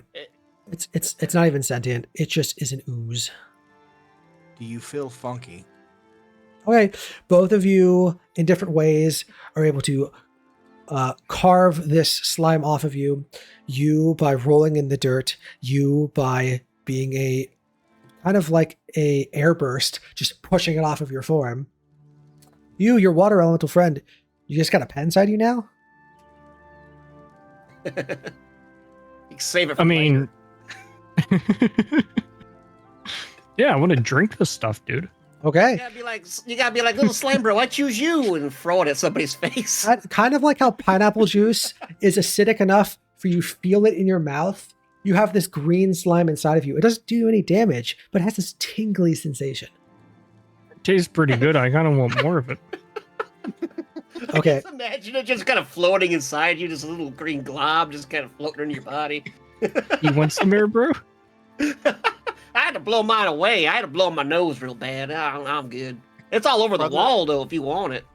I didn't think this would come up, but please do not randomly eat everything we didn't cover. It can only Yo, go House and poorly. Mike, thank you for the raid. Hold on, I'm gonna mute on Discord for a second. Okay, so as you guys continue traveling forward, you come to a small clearing. It doesn't look at all like the scrying that you saw. However, you do see that there is a path that heads off, kind of arcing back towards the direction the original path you were on was heading. But in this small clearing, there's a small standing stone. The bear is there, sees you approaching, takes a defensive stance, but does not move to strike. As above it, in a tree, lying down like a cat, is a lion. Not that you know what a lion is. It's a large beast with golden orange fur, a large hairy mane. Does not seem like it belongs here. The lion looks at you lazily. Kind of doesn't hiss, doesn't growl. It's kind of a meow, but doesn't sound happy. Meows. It communicates in some way to the bear. The bear promptly sits down. He seems on edge. It's growling at you, but does not seem to be offensive at the moment. You guys have any immediate reactions to any of this? Just out of curiosity, like for lore-wise, is it just like a normal size lion, or is it like for the D&D universe, are they like a little bit bigger, or like? Is there a giant lion stat block? If it's a giant lion stat block and it's CR 6 or lower, it would be a giant lion. If there's not, then it would just be a normal lion. Okay. I mean, 'cause I was just curious because like I would have a different reaction if it's like, 20 feet tall or. I will say it is a powerful looking lion. It is mechanically, we'll say like a saber-toothed tiger or something, but it appears to be a lion. Okay. So quite big. Yes, it is a large beast. Well, the Like last roughly time the we size of the saw bear? one of them, it was a lot smaller and very flammable. So I think Fire Bro's got this if it wants to attack us. Are you narrating this out loud, perhaps? I'm saying it to my brothers, my bros. Just to give us a little bit of scale, you're maybe about 40 feet. No, probably less than that. It's a small clearing. You weren't doing anything to approach stealthily, at least you didn't mention you were. Yeah. You'd probably be about 25, 35 feet away from the bear, and the lion is about 40 feet up in the air on a tree branch, with its arms and legs hanging, cat loaf style, more or less. Well, last I checked, a bear and a cat didn't attack me. So as far as I'm aware, they're not very hostile. You're If it right. doesn't- I was. Go ahead. Sorry. Go ahead. So if it doesn't attack us, no reason to attack it. We have things to do. We gotta Yeah, find that like- seed of doom. To the best of our knowledge, those animals are not hostile. One was sleeping for 20 minutes while we were doing a fight. That is fuck. He rolled a natural one on the second roll. He either failed or rolled a natural failure, a natural one on the first roll, right? He definitely failed the first one. I forget if it was two Well, no, nat ones. like- Failing, yeah, for at least If one you of them. can't, if you can't answer without spoiling what we're about to do, was the bear going to do something? This bear or the sleeping fight? sleeping The bear? sleeping one. It would have been in the I would have been in the fight. Okay. Yeah, well, so to my knowledge, my character's knowledge, a bear and a supersized cat, which I know cats are flammable, but as far as I'm aware, cats and bears don't attack. So far, just dogs and Okay. spiders and people. So as you guys are discussing this plan, and especially after you mention the seed of doom, which the cat seems to recognize, perhaps it's intelligent or wise enough to understand that you're referring to it with the incorrect name, but it seems to understand what you're talking about. It then, kind of like a sloth grabbing its arm instead of a tree branch, just kind of like slips off the branch it's laying on and falls 40 feet to the ground. Like a cat lands, but as it's recoiling off the ground, as it's standing back from its, superhero landing, for lack of a better term, it transforms into a elderly looking man. I say elderly because you can see the years on his face, on his skin. It is deeply tanned, wrinkles profusely across his body, but he looks to be in phenomenal shape. He kind of looks at the four of you curiously. My friend here speaks. Common. My friend here, he gestures to the bear, said that you attacked the guardians of the forest. I talked to him as politely as I could. The first thing your friend did was draw his sword. We had no choice. Well, he was, I imagine, if you're here, tasked with keeping the entrance to the forest safe. It's not safe for normal people to walk the woods, and why are you here? Well, to be fair, we didn't start it. We were gonna come in. We just want to know where we could find the seed of doom thing, and then Ma done did the fireball, not us. And then it just all broke out and all got crazy, and we all got in a big old tussle. I mean, if And it Rock wasn't for Road us died being twice. immortal, we probably wouldn't have made it. He strokes his chin. He has an afternoon like shadow, like 5 o'clock shadow.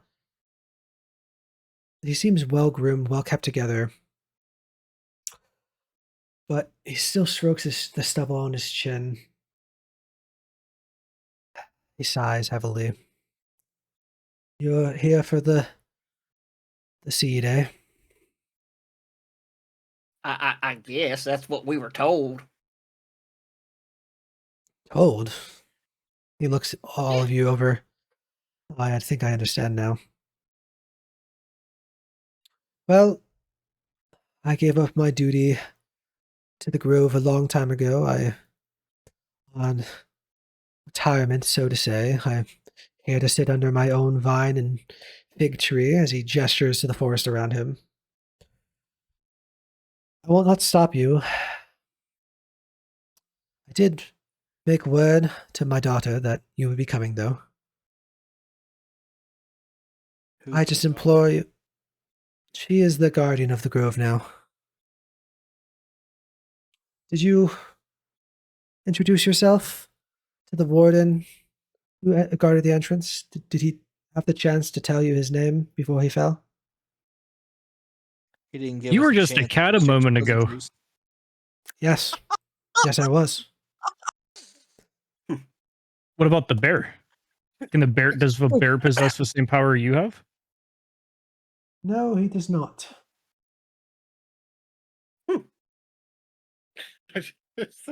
Just what?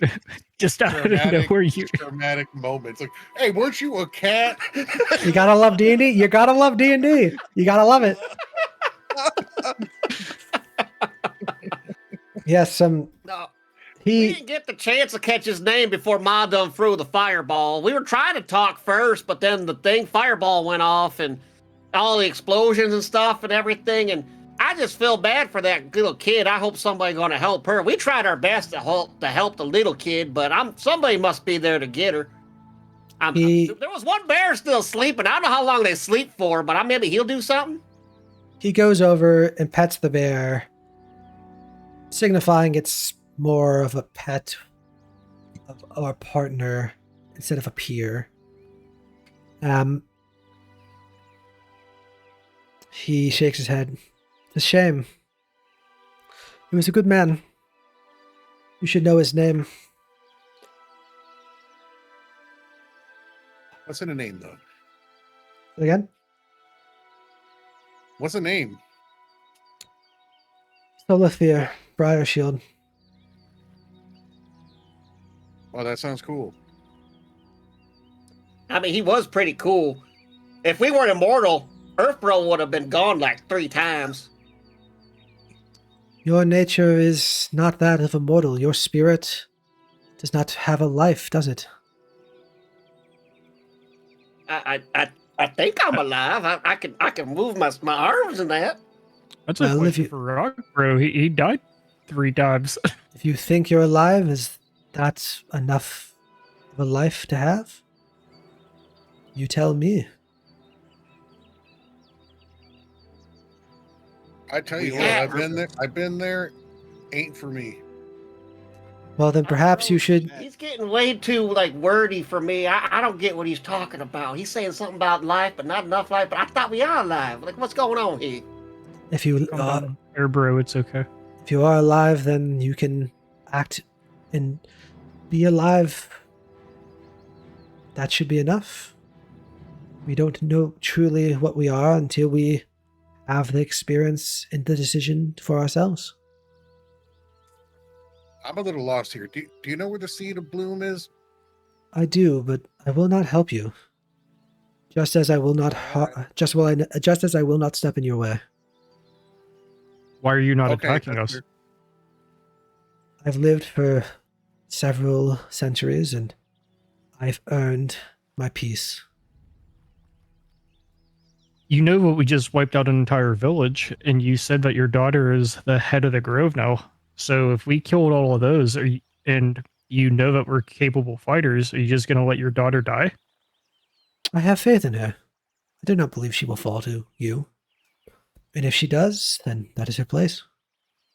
Well, why do we got? She chose- We can just talk, can't we? I'm sure she would love to talk with you. Last one. Yeah. Will you come with us and talk to your daughter with us? I see no need. She chose to be the guardian. I'm sure she would rather speak than come to blows. But like I said, I've fought for years. I've lived for many a century. And just to be clear, this man does not appear to be an elf or a gnome. He does appear to have elven-like traits. His ears are pointed. But when he mentions living for a long period of time, you get the general sense that it is of supernatural length, that his years are that longer than it should be for a normal man of his race. Can I roll Arcana about that? Of course. If you want to roll Arcana, or if anyone wants Can to I roll, guidance it, just in case? I'm gonna say no, especially because if you start casting spells, he might do something. Okay. Also, he already rolled. And if anyone else wants to roll nature, so intelligence nature, or intelligence arcana, feel free. No, let's try. I got the nature. Yep. I have a follow up after that. I'm not going to roll I this. am but I have win, a bro, for follow-up sure. after. Um, Screw it. okay, fair enough. Okay. The two of you, he's just an old guy. Pyre, you don't have too much knowledge of what it means to be a druid. You don't really know what it means. You know the name, you know the concepts. You don't understand it as well as you could have if you had a normal life. However, this man is seemingly so in tune with nature that the nature of his life has been extended. This man appears to be a powerful druid. Some might even say an archdruid. Perhaps if he was still a member officially of the Verdant Wardens, if he was still the guardian of the grotto, perhaps he would have the title archdruid. But now he's just a man in his retirement, sitting under his own fig tree. If he is neither going to harm us nor help us, I see no reason to attack him. Let him be. He gives us peace. We give him peace in return. Can I do an insight check to see his intentions or anything along those lines? Of course. Like during. Okay. Well, there's one thing I could take from this: bears and cats are lazy. Astute, brother. It wasn't even intentional. I was like, oh, what's a good relaxing animal? Like, thought someone who's like lying around. A cat, in a cat in a tree. Oh, fucking D&D's cinema. Okay, perfect. Especially with a 20, when you've insight people before, when you've tried to put together the intentions behind their attitude, their words, their demeanor, you've always had an air of hostility. Even your mother had an air of caution and a want that was not your own. This man doesn't seem to have any of that. This man seems to be completely content. Perhaps you could call him a monk if that wasn't a D&D subclass or D&D class, as his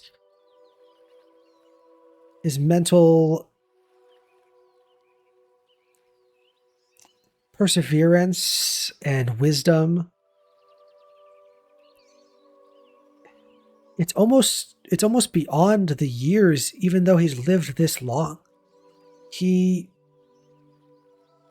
has seen so much and understands the world so thoroughly. He, sadly enough, maybe doesn't really want to be a part of it anymore and wants to just be at peace. And so this is the life he's taken. Of inaction, of relaxation, of being a passenger. After 100 years of strife, after 200 years of suffering, after 300 years of duty, perhaps a man is owed a couple years of peace.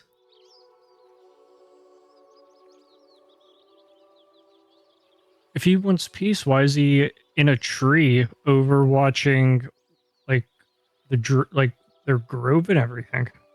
To be clear, this is not what you had seen in the scrying later. This is about like a 20-foot across clearing with a single standing stone in the middle. Okay. So yeah, this isn't the grotto place. You're pretty confident that this is not some the place. Side thing. This appears to be some type of way shrine, or perhaps a meditation spot. Perhaps this is this man's, favorite place to be on an afternoon. Who knows? But this does not appear to be Retirement home. more or less. Yeah. Yeah. All right. I will Do I say notice also. anything? I will say also the miasma. It seems to be kept back by the standing stone. You didn't really notice at first as you were talking at a distance, but as the conversation continues and you feel the slight burning or slight fuzziness of a poison that's not affecting you, it seems to have apparated as you're, in this clearing. Oh, that's actually what I was going to ask. Can I check out the stone? With your, did you make an Arcana check previously? Yes, you made a I- 3. That was the intelligence, I believe. Oh, yeah. Can I use the help action on this because it's rock? I will say, if you want to roll yourself or let him re-roll that intelligence check, you can, but it's going to be a straight roll since he already failed one. Right. Cool. Oh, got it. That's what I want to do. Roll again, please. You want me to roll again? Yeah, Yeah, make an I intelligence meant check. the help action and like the sense of giving you. Okay, 13. So you have a little bit more of the understanding of his nature, as I described to Pyre. But for the stone itself, actually, with your magical nature, you have access to druidic magics. Yes, you would know this would be like a lesser druid's grove. There's runes carved into the stone, druidic primordial ancient magics woven into the stone, into the runes. There's a slight dull green glow. It seems to be a protective ward of some kind, keeping the miasma at bay. Beyond that, there's not too much else you know.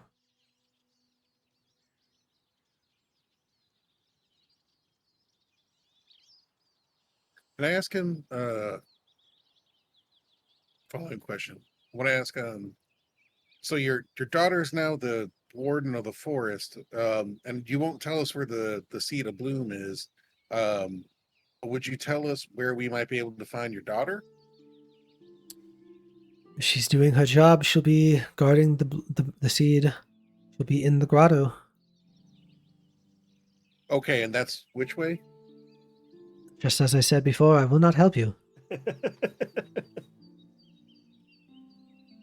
Finger guns. I'm done. Her name is Carwin, if you come to blows. Please know her name if you are to fight her. You know, I found know the- something really interesting. Names are really important in this forest. Do you all have names? I'd like to know them before. Water bro? Yeah, we got water bro, we got earth bro, fire bro, and I'm wind bro. Or air bro, wind bro, whichever we want to go with. That's fine with either. These don't mean, sound like we names. weren't really given names, at least I wasn't. Check it out. I don't Check know. it out. You guys ready? You guys ready? You guys ready for this shit? Boom. Earth bro and roll 20. I apologize, I'm not familiar with the customs of your master, but are these the names she gave you? Can I whisper to him that we all have names except for Air Bro? Yeah, if you want to, yeah. Okay, I just want to make that known. I'm gonna get somewhat close to him, like on the opposite side of Air Bro is, and just whisper, that was to keep him happy. All three of us have names. They're Water Bro, Earth Bro, and Fire Bro. I implore you. Here comes the bus. Air bro. Boom. Underneath. I implore you that if you want to be alive, you make the choice for yourself instead of taking the name another gives you. Did any of us ask Druid what his name was? No? No, I've been playing it like my character doesn't really understand the concept of names, so I wouldn't. Yeah, ask yeah. I would have asked the child her name because it would have Oh, touched yeah, my good comfort point. more, but I didn't Okay. because While I'm still whispering nonsense into his ear, I want to ask him what his name is. He smiles softly. Tyrier.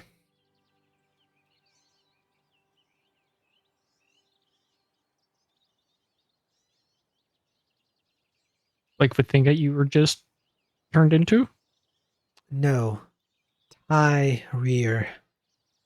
Oh. I was a lion. The pun doesn't even make sense. Kind of shakes his head, like kind of a little bit flustered, like that you'd even make the joke. wait, there's different types of you cats? You just not cat? He turns into a different type of cat. He turns into a completely different type of cat that you've never seen before. A moment goes by and I knew that he changes cat back. definitely was bigger. I do remember the cat being bigger. Because the other cat that was very flammable was very small. Well, if you have no more questions for me, I'd like to get back to my life. Perhaps one day you can get to your life. So you said he was kind of brother. bulky, right? Like he was like in good shape. Like He- you probably don't want to like stab him.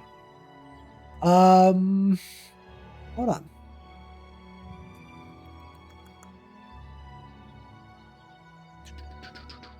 I feel like this is an encounter where there's something else to do here. But I'm trying to think about how to. You chose to go this way. I mean, you didn't have to come here. Yeah, it's what I'm. It feels like there might be something else here. Maybe. He doesn't actually seem to be that physically fit per se, but for a man who looks to be physically in his like 70s or 80s even, who's claimed to be over 300 years old, he looks in good shape. Okay. That was just a Excellent. side thing. I'm just trying to work in my head if we could do anything else. I mean, you can do whatever you want. There's just whatever happens, happens. Hey X, can I flip a coin again, real quick? I don't have I don't have a thing in mind, but sure, go for it. Here we go. Boom. Tails. That's tails for me. Tails is higher, heads are lower. I only rolled that because my intelligence is 8, but I want to ask him. You mentioned that you lived for 300 years. He nods. That's an awful long time for us. We were born, I guess you could say, not 300 years ago. Do you have words of wisdom to impart to us about what life is all about? Only those that I've already shared with you. You should So we need a name. believe you should take a name for yourself instead of one thrust upon you. I believe that you should do what you need to do for your goals. I believe that you should leave the world in a better state. Just to appease the old man, I vote to change my name in front of him, just so I can claim my own name, and I want to be Bro Water now. I love it when my players take my philosophical quandaries seriously. That's the best. Honestly, that was my best attempt at doing it. No, I appreciate you, Ross. I appreciate you. But Pro Water sounds like something Logan Paul is trying to sell me. True. Okay. It's amazing. Is there anything else? This man seems to be content. He's willing to answer any questions you have, but he's willing to answer any questions you have, generally speaking. He's not going to tell you. He's not going to tell you any information that would help you in your quest to hurt his family, essentially. So, is there anything else you want to say for him? And do you have any intention beyond continuing on? How does he know we have the intention to hurt his family? Because you must have killed the guardians of the forest to get to this point. We All right, explained that we was- didn't start it. That was self-defense. We have no intention. Yeah, that of was hurting your self-defense. daughter. We just need the seed to bloom. That's all we want. That's all we We really will not need. give you the seed of bloom. It's an artifact because it protects this That's forest. pretty selfish of you. It protects this forest. Just a little bit. This forest Caring was is caring. this forest I'm sorry, go ahead. was all but What does it destroyed. protect the forest from? Look around you. This I look forest around is me. I see a poison smoke that even you keep away from yourselves. exactly. This forest is scarred from the purging a century and a half ago. The shard So, keeps life you here where it indirectly just otherwise told us. wouldn't. You just indirectly told us that we could find your daughter where the poison isn't. Of course, she cannot breathe poison. Ah, We're So a we know little where bit to different look. than humans, brother. All right, guys, I think I know where to look now. I can go up in the air Yeah, I and know. find out where there ain't no mustard gas. Fair enough. All right. I would say to the gentleman before we do this that, like, thank you for your time and your hospitality. You've been incredibly helpful, and I wish you peace in your remaining years. And to all of you, I wish the same. All right, well, thanks a lot, Cat Bro. Tell Bear Bro he's cool. We don't got no issues with him neither, because as far as I know, Bear Bros are pretty cool. So The bear, Sweet man. the bear, It's not. the bear growls, and the person, Tyrier, looks back and he looks back at the four of you. Did his brother survive? you talk about the other Bear Bro that's back at the place? He nods. Yeah, he never woke up. He's still sleeping. As far as I know, bears are cool. They didn't attack us, so we ain't attacking He them. looks puzzled. When you say he's still sleeping, does he think you mean dead? Because you are literally 2.5 hours old. Or does he mean literally? Does he like obviously look confused? He looks a little confused, yes. And this man is in high wisdom. He got up once, rolled back on his other side, and just kept snoring. So I'm assuming he's all right. He seemed to be actually asleep, unlike the humans we dealt with. He was never attacked. He was of no threat. He is still, as far as we are aware, where we left him. Apparently, when humans lose all that red stuff, they stop moving. Astute. We could go back and change that. Is that what you're implying? If that's what you think I'm implying, perhaps I have failed everything I've ever hoped. Do you think I've been telling you to kill wantonly? Do you think that's what I've been asking? What I've been but I've not been demanding. That's a misspeak. What I've been... I can't think of the right word, me. What I've been imploring you to consider? No. Not at all. I was just unsure of why you're asking about the other bear. Bear. I'm actually who is Dragon. he? You're metagaming. You're a high wisdom character. You should know what he means. Okay. So, keeping the story moving along, unless there's anything else, any other story, any other thing, any other character, anything else, you guys No. are going to be traveling from here. So, where do you go back the way you came? Do you go down this path? I'll reiterate, just to be clear. This path seems to be heading in a similar trajectory, or perhaps a colliding trajectory, to the original path you were on. I like Airbro's idea of seeing where the mustard gas isn't. Okay. Do you want to fly up in the air and make a perception check? I Let me would give you like to guidance. try. We Hold on kind before of you missed roll. an opportunity to not call him Air Bro, but Air Bud. Oh my god. You guys all get DM negative inspiration.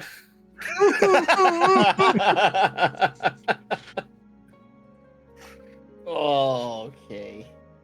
Okay. So I get perception is Wisdom if you don't have wisdom? it's wisdom if you don't have proficiency, yeah. Okay, that's what I thought. Okay, so I'm gonna I Plus will 3. give you advantage, not because you were I said that before I even saw. I will give you advantage not because you're flying, but because you're looking for the nature of air. All right. You cut out for me on that last bit, but Oh, yeah, for me I too. have I thought it was. advantage. Sorry. Okay, you guys can hear me right? I hear you now. Okay, cool. I just to be clear, I was just trying to give you advantage before I saw that result. The reason was not because you're flying, because that's just something you can do, but because you're looking for a change in the nature of the air itself. All right. Sounds good. So I'll get another one. Okay. You fly up in the air, you look around. It's a thick forest. The fog seems to be persistent Top around. trees. I come down. Guys, guess what? There's more trees. I have never in my life played a D&D game where the dice rolls work so perfectly with our narrative. Like Air Bro would have no fucking idea what he's looking for, so of course the dice are like 2, 1. To be clear, that was a 5. All trees. It was a 5 because of guidance. Okay. Anyone, any single one of Never in you, my life have the dice told the story along with us. any single one of you, but it has to be one of you. It's gonna be a straight roll. Make a intelligence history check or just intelligence check, but you guys got to decide who's making it, and without saying what your modifier is. Not me. Yeah, not me. I'll do guess it you are if no one throw. else wants to. All right, here we go. Hiya, -1. Boom. There we 10. go, 10. That's all we needed. You do remember at the very beginning of this, the paladin who cast protection I'm of so poison. proud. The paladin that cast protection from poison said 1 hour. You've been traveling through this forest now for 30 minutes or so without this conversation. So if that man that you saw begin his journey at the very beginning through the scrying was to ever achieve his goal, it has to be somewhere nearby. And you did see humanoid tracks on the trail. Not this trail. Oh, you have not checked yet. The direction. Well, not the other direction. This trail, just to be clear, I can I draw it? Here, let's draw on here. You guys can see everything here, right? I can't. Why is this not working? The old battlefield. Yeah. Yeah. Okay. So you guys traveled that way. At a certain point, there was a fork in the road. You followed tracks to go this way, essentially. Then from here, bear tracks led off into the forest, and this, path continued on or whatever. Then in the forest, you guys found a little clearing. This path that leads out of this clearing leads in that direction. Does that make sense? Yeah. Yep. Okay. Yes, Okay. it does. Let's head back on the path that we were on. Try to catch those humanoid tracks. All right, it's easy enough to go back the way you came. I just have one question. Are you guys doing anything else differently on your way back? Marching order. I'll be first. No. I'll be first. I'm immune to acid and poison and everything. We already had a poison trap or an acid trap. I mean, True. Can we walk side by side? You can if you want to. Awesome. I would like Because to. because Dragon remembered this, the question I was getting at, because I wanted to be a cheeky little shitty asshole, is do you walk back under the green slime or do you go around it? Either go around or fly over. I mean, No, it's can I go under it? Just if you want to. more of that. I walk yeah, under. I forget. Okay. I walk under because I remembered how good it tasted. Hold on, I'm gonna roll for it. I'm gonna roll for it. Hold on. Chasing that dragon. All right, I walk under it too. Even though you can fly. Okay. Yep. I rolled a 9. I'm going under it. So you take 10 points of acid damage. That you just take the damage. And then you guys need to make a check to remove the acid from you. I want to blow my nose again. Stepmom guy, help me, and I stop, drop, and roll again. I'm think I'll licking go the wall. around. I'm just licking the wall going to town, shoving all of the goo inside of me. Actually, I'm gonna do something different. I'm gonna pick up rocks and rub them on me to get the Oh, easy. Oh, I guess if I'm gonna use rocks to rub it off me, it would be a dex check for fairness. Okay. So I rolled a 6. I think using the rocks and being earth, I think a 6 succeeds. Because you're using an implement, that should make it easier. It is of your nature. I think just a 5 or higher is what you need to scrape something off your body. Okay, cool. So make Am I sure allowed to take any of it with me. you can take as much as you can carry with you. It is a sub-sentient ooze. It Okay, I'm has- taking a handful. It has no will besides sensing things and dropping on them. Cannot move on its own besides just releasing its grasp of its, cave or rock ceiling or whatnot. Okay. I'm taking a handful. Please eat everything you find, brother. You guys make your way back to the trail. Easy enough. It's not hard to retrace your steps.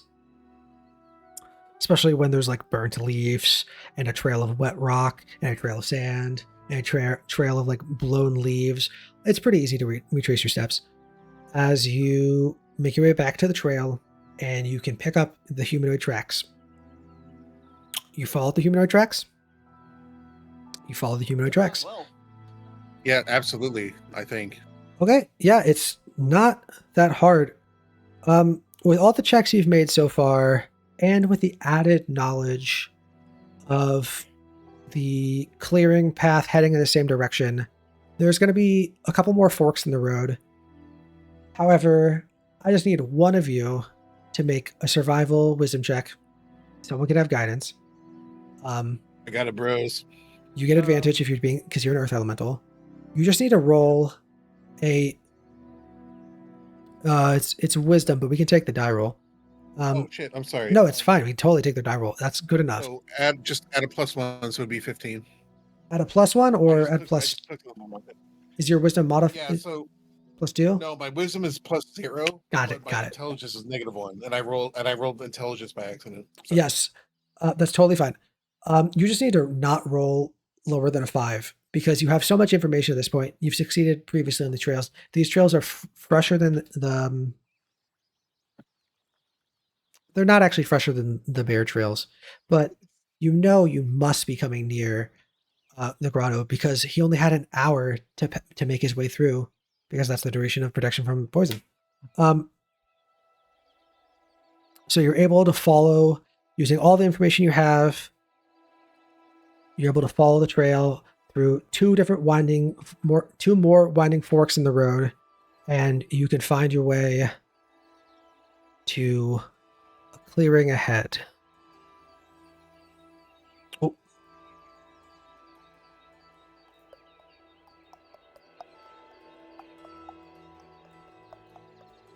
Okay. It is midnight. So, I believe we should probably stop here and we should do a part 2. It is no longer a one shot, it is a duo shot. Fine with I'm it. I feel like So the is professor, this man. Professor likes to do more than one shots. True. The only thing I understand it's late and we've been playing for several hours now. Do you guys want to? Because this is obviously potentially almost certainly a combat encounter. Do you guys want to do as I suggested, or not as I suggested, as I thought of before, skip past this combat encounter, do the next skill encounter, and then do a flashback back? I actually don't think that's a good idea at this point with the conversation you had with Tyrier. Because I imagine you may not potentially come to blows. So who knows what happens. But I absolutely I'm not going to speak for everybody, but I absolutely do not want to skip any encounters. Yeah, Okay. I want to play it how Agree. you wrote it. Yeah. just to be clear, what we would do is we'd skip the encounter, we do the next skill section, and then we'd start the second part or the finishing arc of this with a montage flashback to this combat encounter, or what I imagine to be a combat encounter. But if we would rather have a clear cut here, we can totally do that. This is a perfect spot to stop. Yeah, just Hey, in good- case, good because we pick. might find stuff out here. But we True, can of course. use later. Yeah, you can do anything you want here. I agree with stopping here and doing a part 2. Perfect. I'm okay with that. Amazing, But amazing, I amazing. I So will also for say that like the juices are flowing right now, and I kind of don't want to stop. Yeah. Thank you. I appreciate that. Most have been all right, can I great. use that slime I grabbed as a throwable weapon next time? That's kind of what I thought that was something you're going to do. I need to look at. There is a Acid monster stat splash. block. There's a monster stat block. Okay. I'll get back to you on the answer about that. It's either going to be I'll let you swap one of your cantrips for Acid Splash, or I will let you have the green slime in a jar attack that the kobold engineer has. Whichever one makes more sense. Inventor. I only Into, had yeah. one spell slot, So so like an I acid grenade figured or something, huh? Yeah, one of the two I of mean, those. I only have one spell slot, so I tried to grab another weapon. Perfect. Perfect. Sounds like it might work out. Yeah, that first okay, I think we're officially coming to a close on tonight's session. Anyone that's listening, don't go anywhere quite yet because we're gonna do a giveaway of the supplement. I deafened, so you guys didn't hear this. But I published a supplement when I started this one shot, like at 7, and we're gonna do a giveaway of that supplement after this. So, first things first. Thank you so much to all these players. You guys did a phenomenal job. I hope you appreciate the thought and effort that went into this. It's been great. 100%. Awesome. Love that. Do I have anything else to say? To be continued. I think that's about it. Okay. If you guys want to give yourself a shout out right here, and then we can be officially done with the session. We'll go in the same order we go. Kyle, you can start. All right. Well, yes, I am Kyle. Also, Twitch name the Art of Lore Show. I do a lot of Warhammer painting and lore, various things, and I get to do these wonderful D&D one shots with X and the gang, and I have a blast doing it. It's very creative. I love it. I've had the Professor as a DM. I've had X as a DM. I've played with all these guys, and it's awesome. I really enjoy this. I'm actually really loving this concept, and I get to be Air Bro, which is one of my favorite things. Is always I always like being Air Bro or Nurgles. It's my calling. I love it. I can't have enough of it. Amazing. I believe. So fucking great. I think. Did we go? Yeah, Ross, you're next. Okay, great. This was a friggin' blast. You guys are amazing role players, each and every one of you. X, you did a fantastic job with this. I can't friggin' wait for the next part. I was really looking forward to tonight, and I'm definitely looking forward to the next session. But online, I'm Kelvin's Coin. Like I said, we play a lot of retro RPGs and retro strategy games. It's kind of turned into like a Heroes of Might and Magic channel, but whatever. You guys, if I ever do a D&D stream, like I'm probably going to reach out to you guys about being players, because this was amazing. And I guess everybody Wang Chung. That's it. Hell yeah, tonight's the night. Professor, you're up next. I am Derek, also called the Professor. I am at I Think I Broke It here on Twitch, on Instagram, and on Blue Sky. I do RPG streams. I have a Ghostbusters one-shot coming up Halloween night. X will be returning as Wally, who is my favorite one of the Ghostbusters one-shots. As a heads up, I think sometime in December I'm going to be doing another Shadowrun job, and I hope to have a couple other things coming, but check for that. And this has been a absolute blast, and if every 5e game was like this, I probably wouldn't dislike 5e as much as I do. Hell yeah. Dragon, you're up next. Shout yourself out. I'm Dragon. I stream on Twitch as Dragon of the West War and 2. I play literally whatever game I feel like playing. All my D&D experience came from playing a video game, Baldur's Gate 3. Then I started playing with X and Professor and Kyle and Kelvin's Coin, and just always have a blast with it. Amazing. Also why I have to ask X like every single question, because mechanics work differently in the two games. Oh, that's half the reason why I couldn't get into that game. It's just everything is like slightly off. It's like a fucking like uncanny valley with the rules. It's wild. Okay. Amazing. Okay, and I of course am X. You can find me on Twitter. I don't use Twitter. On Twitch, on YouTube. I'm going to post the Patreon link if you want to subscribe or just join for free stuff.